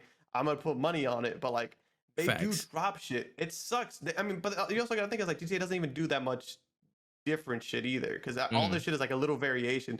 But even just that, like I would say 3 months. If you want to be live service, 3 months. So that's 4 big content drops. So if you were Back for Blood, you drop in October, November, December, you would have had something out by January, February, the latest, or even 4 months. Because the thing is, if you can keep people playing, even like the dedicated fans, you can keep them playing for 3 months at least, because you could do some sales. You know what I'm saying? Like, there's ways to finagle it, but I just don't think that you can drop something, wait 6 months, and then expect everybody. 6 months is a lot. It's a long ass time nowadays. Facts. Especially with all the free to play And games. and everything else like crowding your vision. Like, you have to have a good turnaround of like again, look at like the just kind of like the general wave of new releases. Like, you'll get the buzz. Like, okay, nothing ever really that consistent. You'll hit like you hit peaks every now and again, but then you'll start to taper off. At some point when you hit that little like down part, you need content right when it hits there. Like, as soon as it hits that little downturn and like it's getting a little dry, you're not seeing it as much on the timeline as much. That's when you drop new content. So for me to answer that question, what does a perfect live service game look like to y'all? I'll say not perfect, but ideal. And I can use the example of an FPS shooter or a AAA shooter like a Battlefield, like a Halo, like a Call of Duty, because that's kind of the big ones that we've been talking about. I'd say on release, you drop like you drop your usual maps, you drop your 2 to 3 game modes, you drop a decent haul. But beforehand in the pre-playing process, you need to have 2 to 4 maps, or 2 to 4 maps, or 2 to 4 maps, 1 to 2 new game modes, a cosmetic haul, battle pass update, or something like that. Like, in the total package, every 8 to 10 weeks. I would say 8 to 10 weeks, and that just comes from pre-planning in like the development phases and stuff like that. So think about like 2.5 months. Okay, you drop in November, you're waiting about 2.5 months. It's about January, sometime in early January, you have a small little content drop. You know what I'm saying? Like, okay, you drop 2 maps, you drop, you drop a couple of things here and there, stuff to keep people refreshed. Oh, a new game mode for this whole thing, this whole little segment, a whole little update here and there. It's not the biggest thing in the world, it's not the biggest overall task, but those 2 maps, again, those 2 little things, these little inclusions, just keep that little uptick for the next content update. And then you could also stockpile. You could be like, okay, cool, we'll wait like 10 to 12.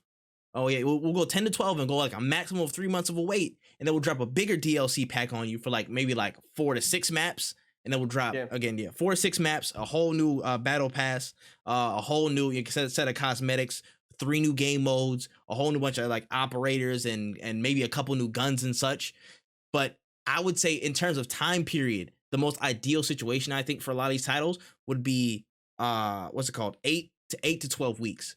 But specifically 8 to 10. If you can get in that 8 to 10 period, I feel like that's perfect, because you give people enough time to explore a lot of this stuff, because people are working faster and faster nowadays. So you give them enough time to explore the ins and outs of the base offering that you have.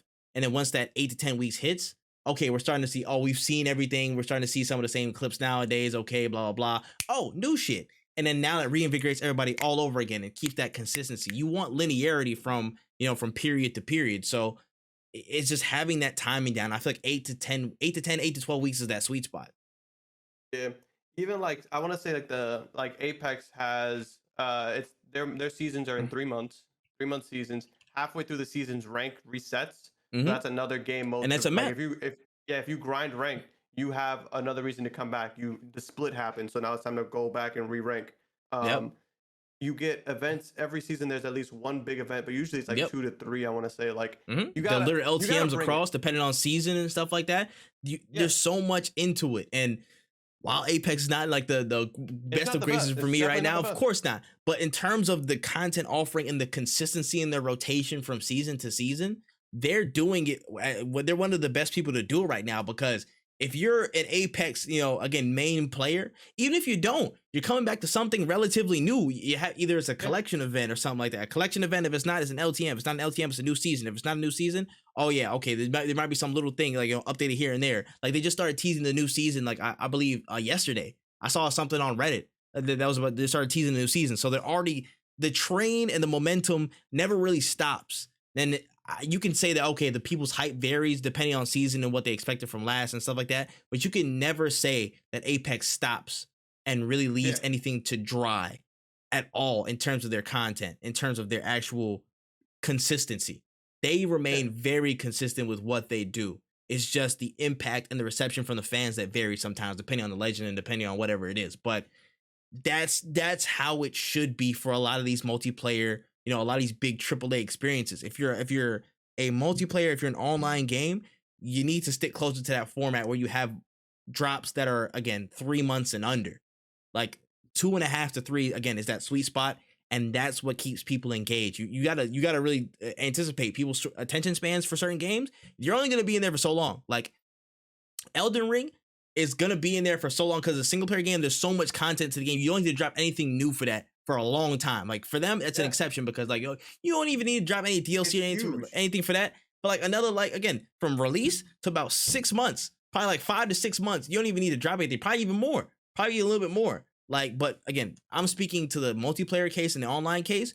You have to keep it shorter because people will move on. There are single player games to play. There are other online games to play. There's free games to play. There's so much other options. We have so much on our plate. You know what I'm saying? We're looking at we had a buffet. So, if you got to keep yourself hot on the presses, if people going to rock with it, you got to, keep switching them out. If people going to take them up, you got to get new ones out just as quick. So it's crazy. And you got to think, single player games are very different from multiplayer games because again, it depends on how good the game is. But that's a whole nother conversation. Because like think about it, like what if Deathloop dropped a DLC right now? Depending on the DLC, if it's big enough or if it's good enough, people will go back. Facts. I know I would.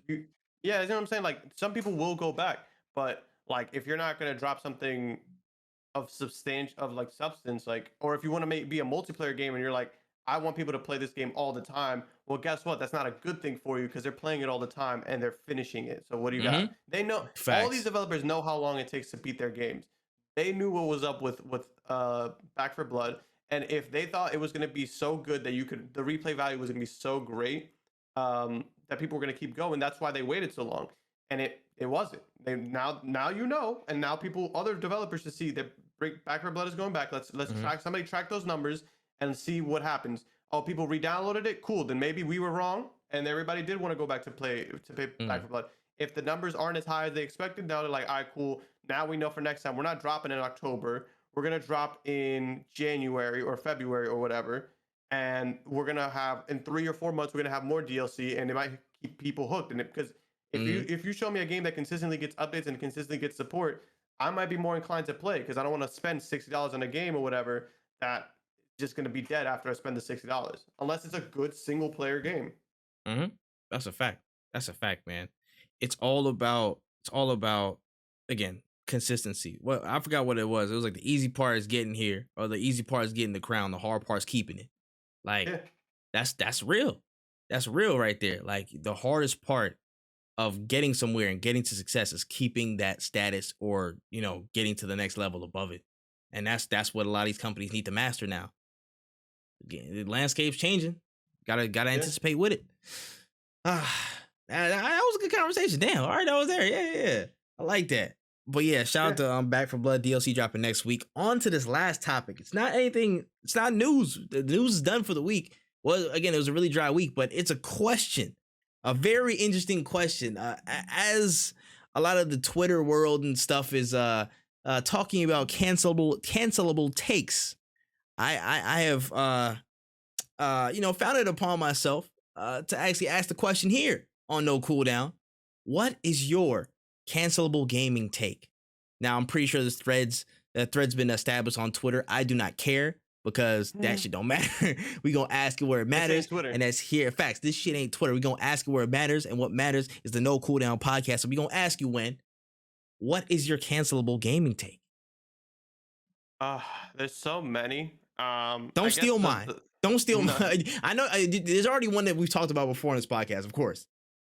I don't think I'll steal yours. What I was gonna say is a lot of people don't want to be better at games. They just want to win. Like a lot of people really think that like a lot of people are like, no, I'm the best at games. They're like, oh, you guys suck. It's like, no, bro. You suck too. You just wanted to win. And I stand by that because there's a lot of people who will play. I had this conversation on Twitter with somebody else about Elden Ring, and they were saying like somebody made a post or a thread about you guys love to run away or to overheal when you're playing Elden Ring when you're like somebody invades your thing. And shout out to Pleasantly Twisted. She was like, "You're invading my fucking game. Why do I have to give you like?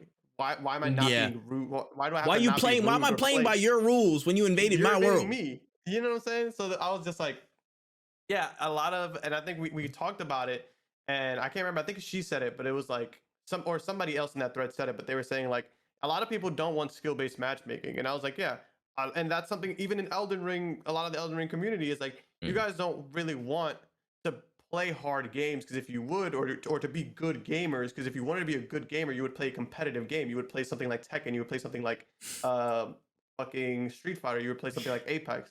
You don't want to be challenged. You want to win and look like you got challenged. Like that's really it's not about actually being good at the game. It's about looking like you're good at the game. I'm just laughing at Jay. This man in the chat said Kingdom Hearts is a disease. Get the fuck out of here. Fuck your take. I'll say that right now. Your take is invalid. It doesn't matter. You're canceled, actually. This is not a safe space. Oh shoot. No, I'm messing with you, Jay. But listen. We can go back and forth with these takes. I got probably more than one, but I'll start off. I don't think this is honestly a hot take. I don't think it's that hot. It's just objectively pretty much there. Let me be frank. And we've said this before, and we've agreed. Uncharted is some mid. Y'all massively overrate that series. And this is coming from somebody who, no, it's too late. We're a collective, bro. We get this together, but we ride or die. You ride or die. Come on, stop playing with me. Listen, I'm gonna keep it a stack with y'all. It's overrated. Y'all massively overrated, and this is coming from somebody who actually I really like that series. Uncharted 4 multiplayer was fire. Uncharted 2, one of my top games on the PlayStation platform. Like for real. But y'all overrated like it's actually up there with the best of all time. Now there's a distinction there. Like on the PlayStation platform, I'm like, yeah, nah, it's up there. Definitely the Uncharted franchise up there, man. Like carried the banner for a good little bit. Like it was pretty solid. Like good action sequences, dope gameplay. I actually love the action adventure, the hunter type series, the treasure hunter type series and shit like that. National Treasure was my shit. Indiana Jones was my shit. Like I like those types of films. But the fact that y'all put it on the pedestal of like, oh, it's on God of War's level. It's on such and such a level. I'm like, y'all are smoking crack. Literally, Tomb Raider did it before you. Before it was even a game, Indiana Jones did it before you. Relax. Like, take it easy.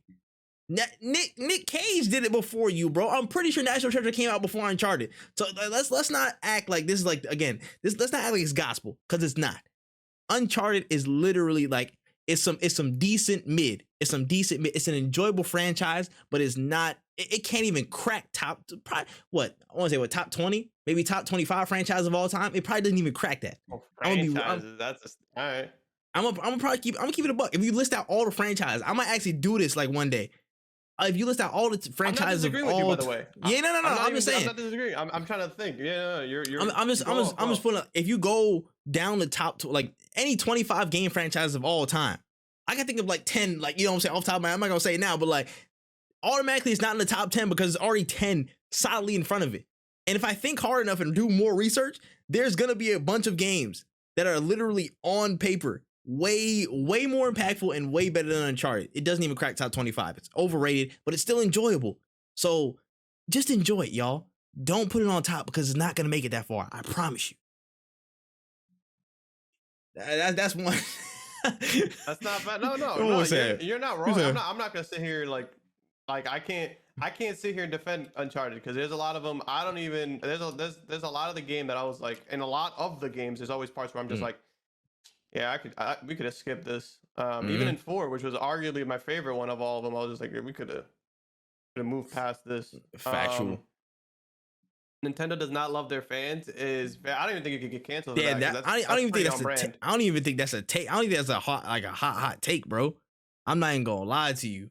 Tom Holland and Marky Mark were like a word with you trip, man. Fuck Marky Mark. Tom Holland cool, but he a Tottenham fan. I don't know if I can rock with him like that, you know. But nah, the Nintendo take is like pretty. It's lukewarm to me because I'm like, they've proven it time and time again. They build up a really one of the most popular if not the most popular fighting community of all time, and then Nintendo doesn't even acknowledge it. They don't even want to host none of the tournaments or anything like that. You know what I'm saying? Nintendo fans they're diehard. They go head over heels. They accept anything Nintendo gives them, and Nintendo don't even care about them like that. Especially Western Nintendo fans, like they get they get shafted a lot, bro. If we're gonna be honest, you know how many E3s and whatnot, they get all these crazy hyper, like again treehouse reactions and stuff like that. And then the main game on stage was either Donkey Kong Tropical Freeze or Chibi Robo. And how many like depressed Nintendo fans that I saw over my time. Shout out to my boy Tyrone. Tyrone, if you listen to this, I see you, my dog. I would literally go into school after like a terrible Nintendo conference. I'd just see his face. I'd be like, didn't go well, didn't? He's like, nah, no, it didn't. He was sitting there just like Chibi Robo, man. What the fuck? I don't know. I kind of like Donkey Kong Tropical Freeze. It's like, no, I remember seeing Donkey Kong Tropical. And I was like, oh, cool, Donkey Kong game. And then they did Freeze. I was like, oh, damn, we didn't. All right, cool, I guess. And that was it, though. That was it. Right, cool. That was the main course for that entire presentation, bro. Like it's crazy. It's crazy. Yeah. And on top of that, he's correct. On top, Nintendo does some real shady stuff with their past game libraries. You can't even buy half of the stuff that's not even there. And then when people pirate, you shut them down. I'm like, there's a reason for the piracy because you probably didn't even put them on the marketplace in the first place. Like, you guys are kind of the root of a lot of your own problems from that standpoint. So if you just acknowledge certain stuff and set boundaries, y'all will be fine and people will love y'all even more. But they create a lot of the terms for their ridicule, to be honest. They create a lot of the circumstances that they get in trouble for. Like, it's crazy. Yeah. It's wild, man. Yeah, Nintendo, they don't fuck with the fans. They don't. Oh man. What did I say? I don't think if there's any other ones that I have. Yeah. People be underrating the Xbox 360 too much. They be underrating it. I feel like people like yes. Full today, huh?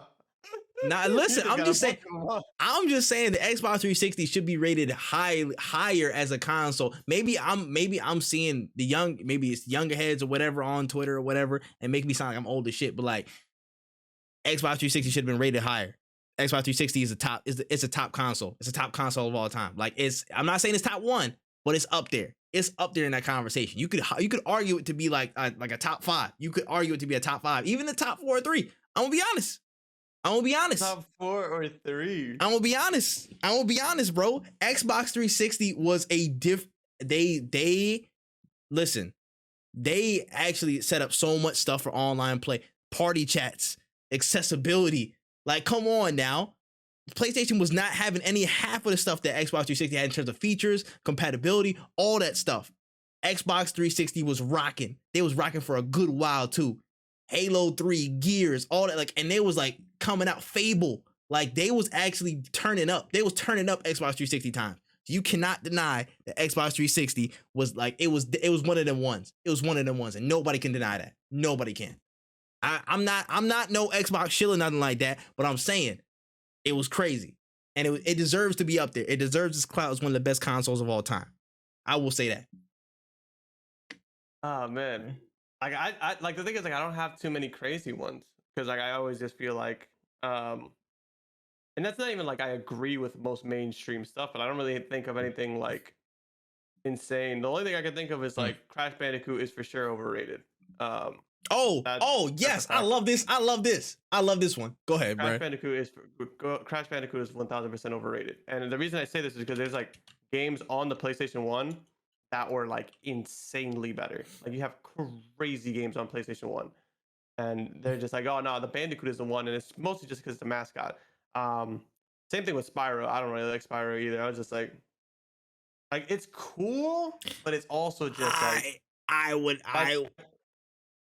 I don't fuck with the Spyro. Like, I've never seen a Spyro game and been like, I want to play that. Spyro much less so than Crash Bandicoot. I listen. It's a better game than Crash. I haven't played all the Spyros. But I like Spyro. I think Spyro's a decent thing, but I didn't grow up with it, so I can see where it's like, okay, it's not as enticing to some people. But I will go in with you 100% that Crash Bandicoot's ass. I'm sorry, that joint is not it does not hold up in time. It's not as iconic. The only iconic joint from there is the Uber. That's literally it.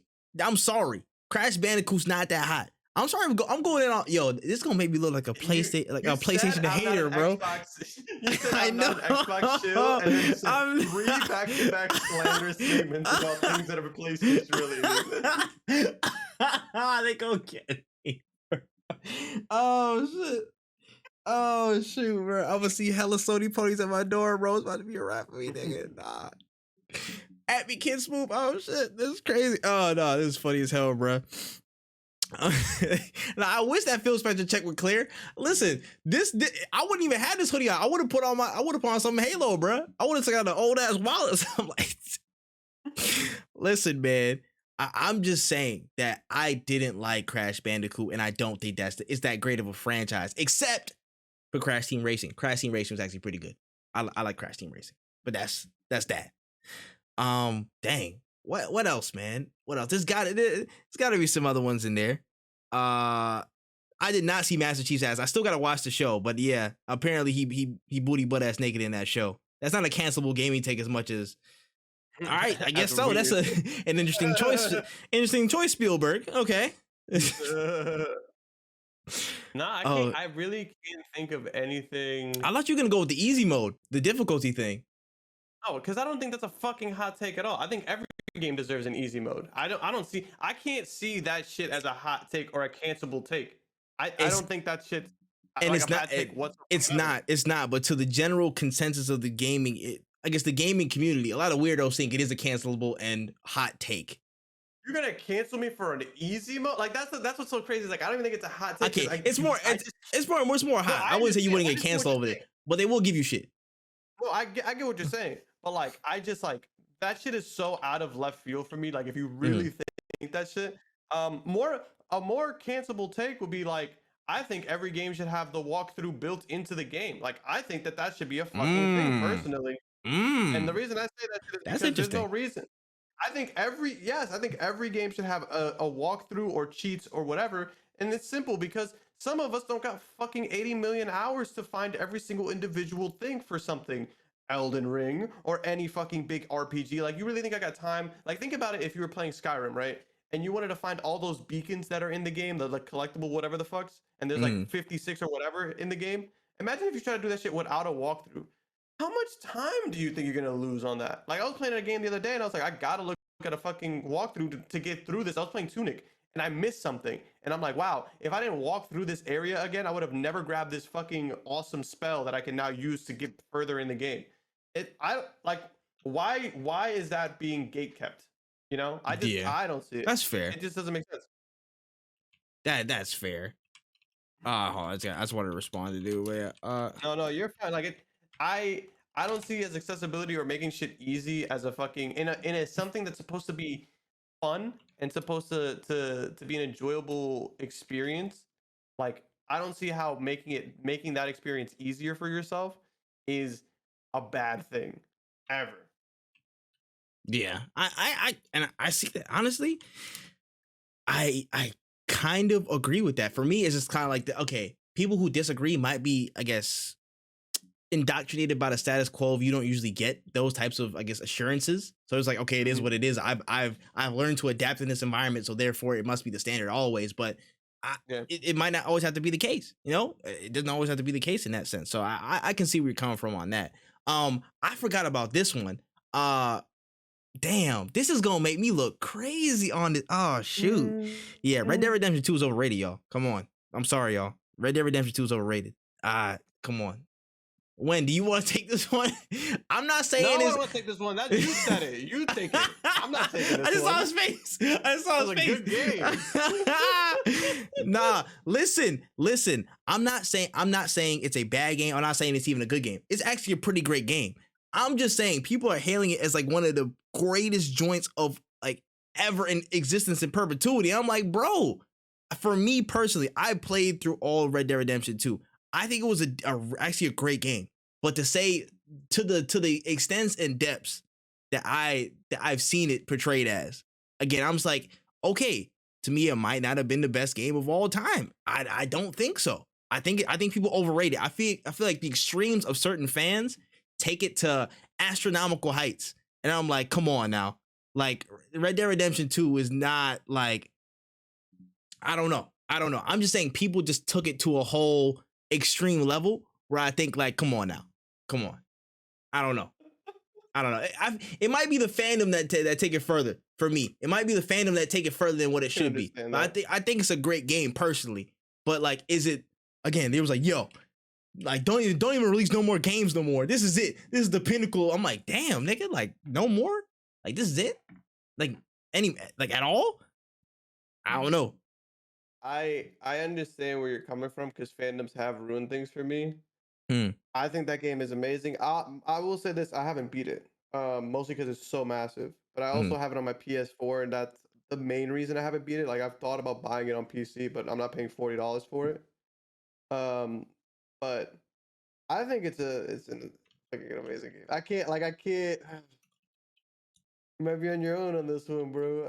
That's I wanna fine. be on your side. That's fine, bro. Listen, I'll stand on my own on that one. I'll stand on my own on this one because I'm like, bro, it could again be largely down to the fandoms, but some people just overrate that joint like to the ends of actual time. And I was like, dog, I don't know. I just didn't think it was like the greatest game of all time. I think it's a great game, but for me personally, it's not in my top games of all times objectively. I don't know. I don't know what to tell you. We're gonna have to make a list of top games of all time to figure out what goes on this list and what doesn't go on this list. It's fair, bro. It's fair. Name a better game. Listen, off the top of my head, I don't. Listen. Listen. What would be a better game? This is gonna be wild. Nah. Yeah. No. Listen, because I'm trying to actually think. Okay. Across all of gaming history, like literally, you could pick. I can go literally simple and say Mario, bro. I can go Mario and tell you the impact of that game, the actual like gameplay in the sense of time, more impactful and a better game overall. Like I can say some bullshit like that. I can literally say some bullshit like that. But I'm trying to think. Okay, objectively, storyline. Okay, it's a Western, nigga. It's like, okay, it's a rat in a group and all that shit like that. I'm not even gonna shit on the storyline because I actually like storyline. Let me backtrack that thought. But what would be a better game than that, honestly? I would have said God of War off the top of my head, like the God of War remake, because I like that game so much. But niggas could be partial to that. I don't know. People could be partial to that shit.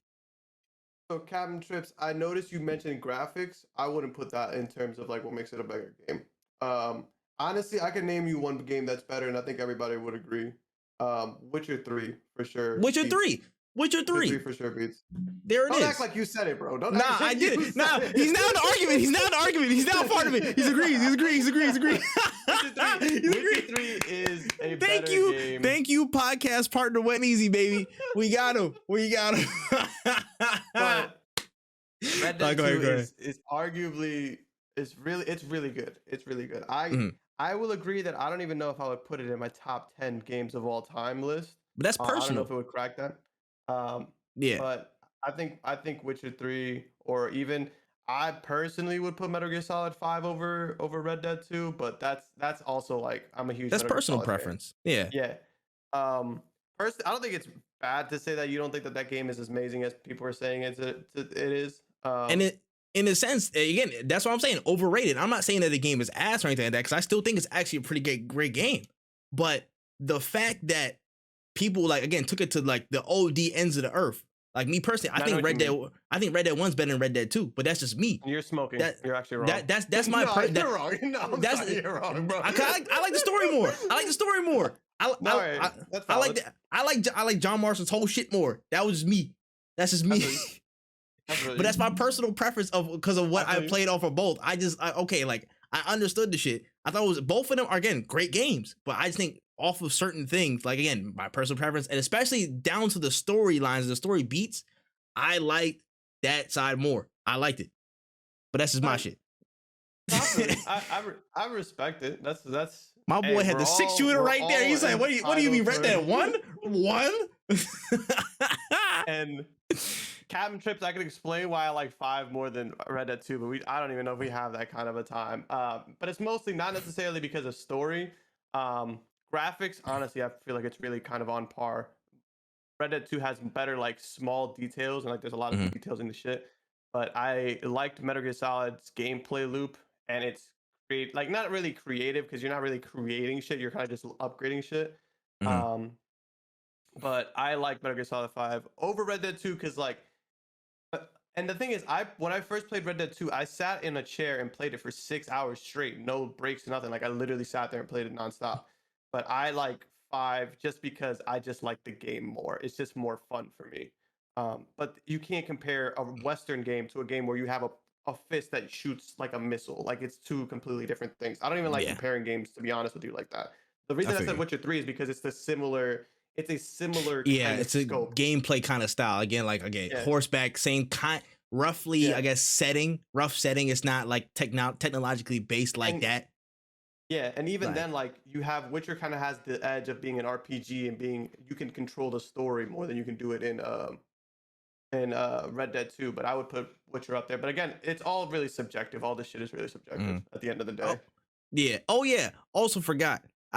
Again, this is stuff that I mentioned before, but Fallout New Vegas is the best of any best Fallout anything in terms of whatever. I listen. It's the best Fallout game, and it wasn't even made by what's the name, Bethesda. That's tough. That's tough. I will I will stand on that one. I'm not gonna lie. That one I can stand on. It's the best game with the Fallout. It's the best Fallout franchise title. And it's not even a mainline Bethesda made joint. Obsidian made that. Obsidian might be Yeah, better at the Fallout game than the niggas who made Fallout. That's crazy, but it is what it is. That's what I believe. I understand that. I can't argue with it because I never played New Vegas. 4 is my favorite, which Yeah. is quote unquote cancelable in and of itself. Mm. But 4 is just a better game to play. For me, Mm. it's just more fun. But yeah, I don't really have that many because I can't think of one that isn't just like me shitting on the community. Yeah. Like it's more like I have more issues with gamers than I do with Oh yeah, the games games, of themselves. course. Oh yeah, no. For as many gaming, I guess, cancelable hot takes I have for games, I have is like 3 times as many for everybody in the gaming Yeah. community. Cause a lot of that's a lot of y'all and that's niggas the thing about weird. me is like somebody will like when you say like I don't think Red Dead 2 is like the best game of all time or whatever the fuck, like I don't think that's a bad take to have because it's subjective. It's a good conversation. Saying shit like Elden Ring gets ruined by easy mode or whatever the fuck, like that is more fucking egregious to me. Like I'll actually have an Yeah. issue with that over like fucking hey, I like this game more than this game or whatever. Yeah, I'm like, how does certain people's experience that has nothing to do with yours impact the actual experience of the game? Yeah, It like, had nothing to do with you. You could have played it on whatever. I don't even think was there a difficulty spike? I don't know. I haven't played the game, so I'm like, I don't know. what, Elden Elden Ring. Ring? Yeah, It gets there's no easier. difficulty marker. Yeah. Oh, no. That's I'm like, what, and like is there no setting? Is there any setting for no, difficulty there or? isn't. No, there Oh, isn't. so You, why the fuck is they complaining? You know what I'm saying? Like, you know what I'm doesn't saying? Like, matter. oh, yeah, Like you could has nothing to do with you it. could make what I'm saying is like you could literally like even in what game am I playing right now that they asked me Guardians of the Galaxy or other games, they literally say like, hey, you can play it on this mode, this is how we want you to play it, and then when you play it, that's how they want you to play. So if it's difficult, you're like, they want this part to be difficult because that's what they want me to feel. Yeah. But putting a mode in the game, but it's like, yo, this will make it, this is not how we want you to play it, but you can play it. Like who gives a fuck? It's facts. Rock Band's refusal to expand to other genres killed it, in my opinion. That's a fact. That's a nah. I like that. I kind of like that take. I kind of like that take. I kind of like You that can take. like it, but I don't. I think what killed the genre is having to buy the peripherals. Oh yeah, the That's actual what I think killed peripherals. The genre. peripherals were actually I think that's what killed the genre because motherfuckers don't got space for a I feel like they needed. subset. I feel like they needed to also market the use of controllers that were also available for certain That would have things. been better. I would have They played Rock Band if I could market use controllers and the peripherals at the same time. Like give people the option at least. I think that would have helped the longevity of it a lot more. Because Guitar Hero wasn't doing anything different until DJ Hero or whatever. And then they did Band Hero way after and stuff like that. If they had some lane to be like, okay, listen, you can just use your base controller, or you can use this and have this stuff here.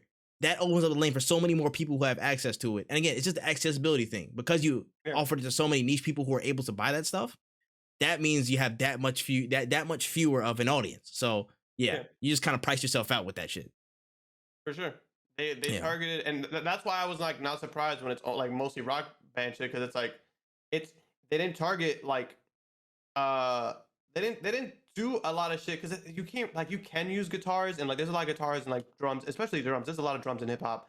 But I think they were targeting like upper middle class white kids. I think that's what their target audience was, and that's why they were like, we're gonna do the Beatles, like Beatles, like whatever. who gives a Man, that's another Sure. cancel. That's not even a That's cancelable take, that's a bro. whole different thing. That's a whole different podcast. I don't even know if we can say this right here. That's out of range right now. I don't even want to go in on that, bro. That is very, very different.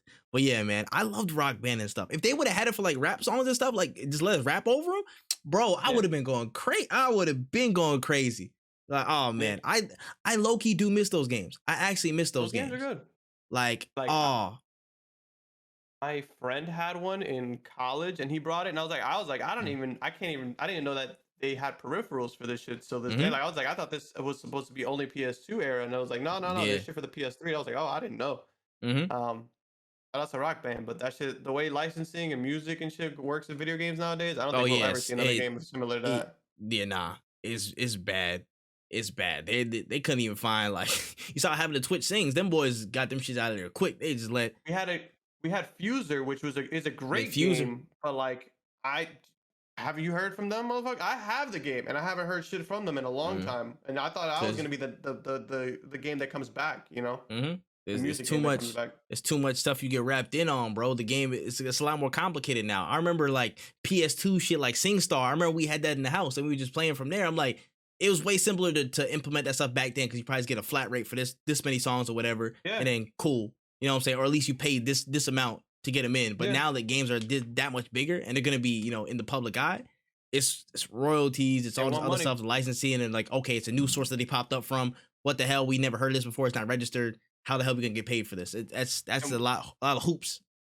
Can streamers play it on their stream? Because technically, like, that's rebroadcasting music. Like that was one of my biggest fears when I bought Fuser, and I was able to do it on Twitch, but I'm scared if I was to play Fuser on YouTube, it would not be the same. Yeah, that's why I haven't played it in a long time. I play it on like my own time. And it's crazy because they could apply it to now. Like they could do it without peripheries. Because I mean, like you do button combos, but then controllers nowadays come with like built-in mics. They come with built-in microphones like the PS5. So you could literally just like, you know, do it like this. Now, if somebody could foot the bill like on actual, you know, on an actual, I guess, track list of songs, it could happen. But I thought it was a dope series. There's not even a cancelable take, but Dance Dance Revolution is the best dance game of all time. I don't give a shit. I'm an old head. I'm an old head on that part with the dance pad and all that shit. Just Dance is not. Just Dance ain't shit. Michael Jackson's The Experience ain't shit. All this other shit ain't shit. Dance Dance Revolution, the GOAT. I had one more. I forgot what it was. Oh my gosh. Oh yeah, Double Dash is the best Mario Kart game. That was also my opinion. Look, yeah, he's thinking. Oh shit, he's thinking. He's like, yo, are you sure? Are you sure? That's my opinion. I still think Double Dash is the best one in my opinion. I would say 8 is the best one, but I only it could also be because that's everything. Because it has everything. Yeah, that's. But if you say, I'm not going to disagree with you that Double Dash. It was definitely the most original one, and it to me is the most memorable one because you could play with 2 people, even though the second person really wasn't doing much. Yeah. But you can do swaps and shit like that. Yeah, it's still fun. Like it's still a fun game. I agree with you. That game is super nuts. Nintendo doesn't like making money because they would have either remade it or they would have made it accessible. Oh my goodness! An online co-op Double Dash. Listen, they don't want money. They must not want money. They don't want money. They must not want it because they just now in the past year and a half dropped the Pokemon MOBA. Let's not even do that, bro. They behind. They don't want money. They could, if they wanted money, we would be playing the new Mario Baseball right now. But they don't want money. That's facts. We just got strikers. We literally just got it back. We just got it back. Like that's crazy. When I have it in my hands, then I'll be like, "Thank you, Nintendo." But until yeah, he's right. He's actually got a point. I'm not gonna lie. Oh my gosh, yeah, man. That's pretty much all the takes I have. I have more. I just haven't thought of any. Like I can't specifically think of any right now. Like even today, when I saw it, I was like, I literally was like, I don't know what I can think of outside of just like, I hate gamers. I hate console wars. But like all the things that I think. Oh yeah, I don't think are it's a piece of plastic, y'all. It's a piece of plastic.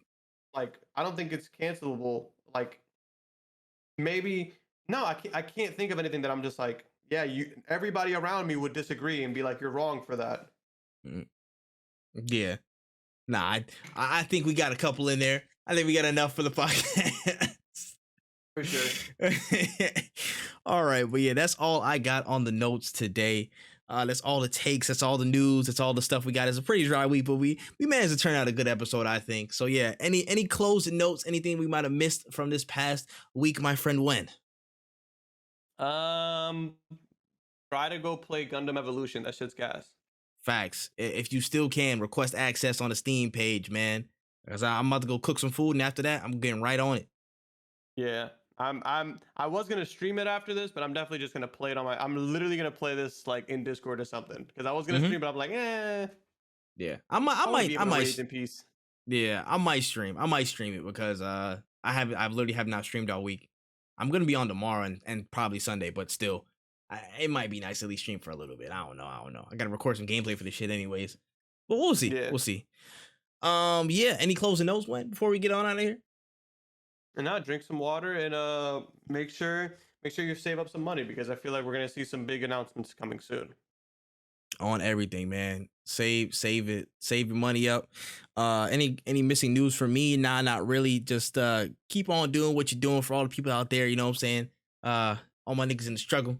All good, baby, baby. I don't know. The lyrics are just in my head. Now, but for real, y'all have a great rest of your week. We're gonna have an episode of this. It's probably gonna be on on the channel probably either tonight or tomorrow, so check it out. Make sure you check out all social platforms, YouTube at Wotaku channel, WOTAKU channel, for Wen stuff. All the socials WenEazy for me, all socials and social pages and streaming pages.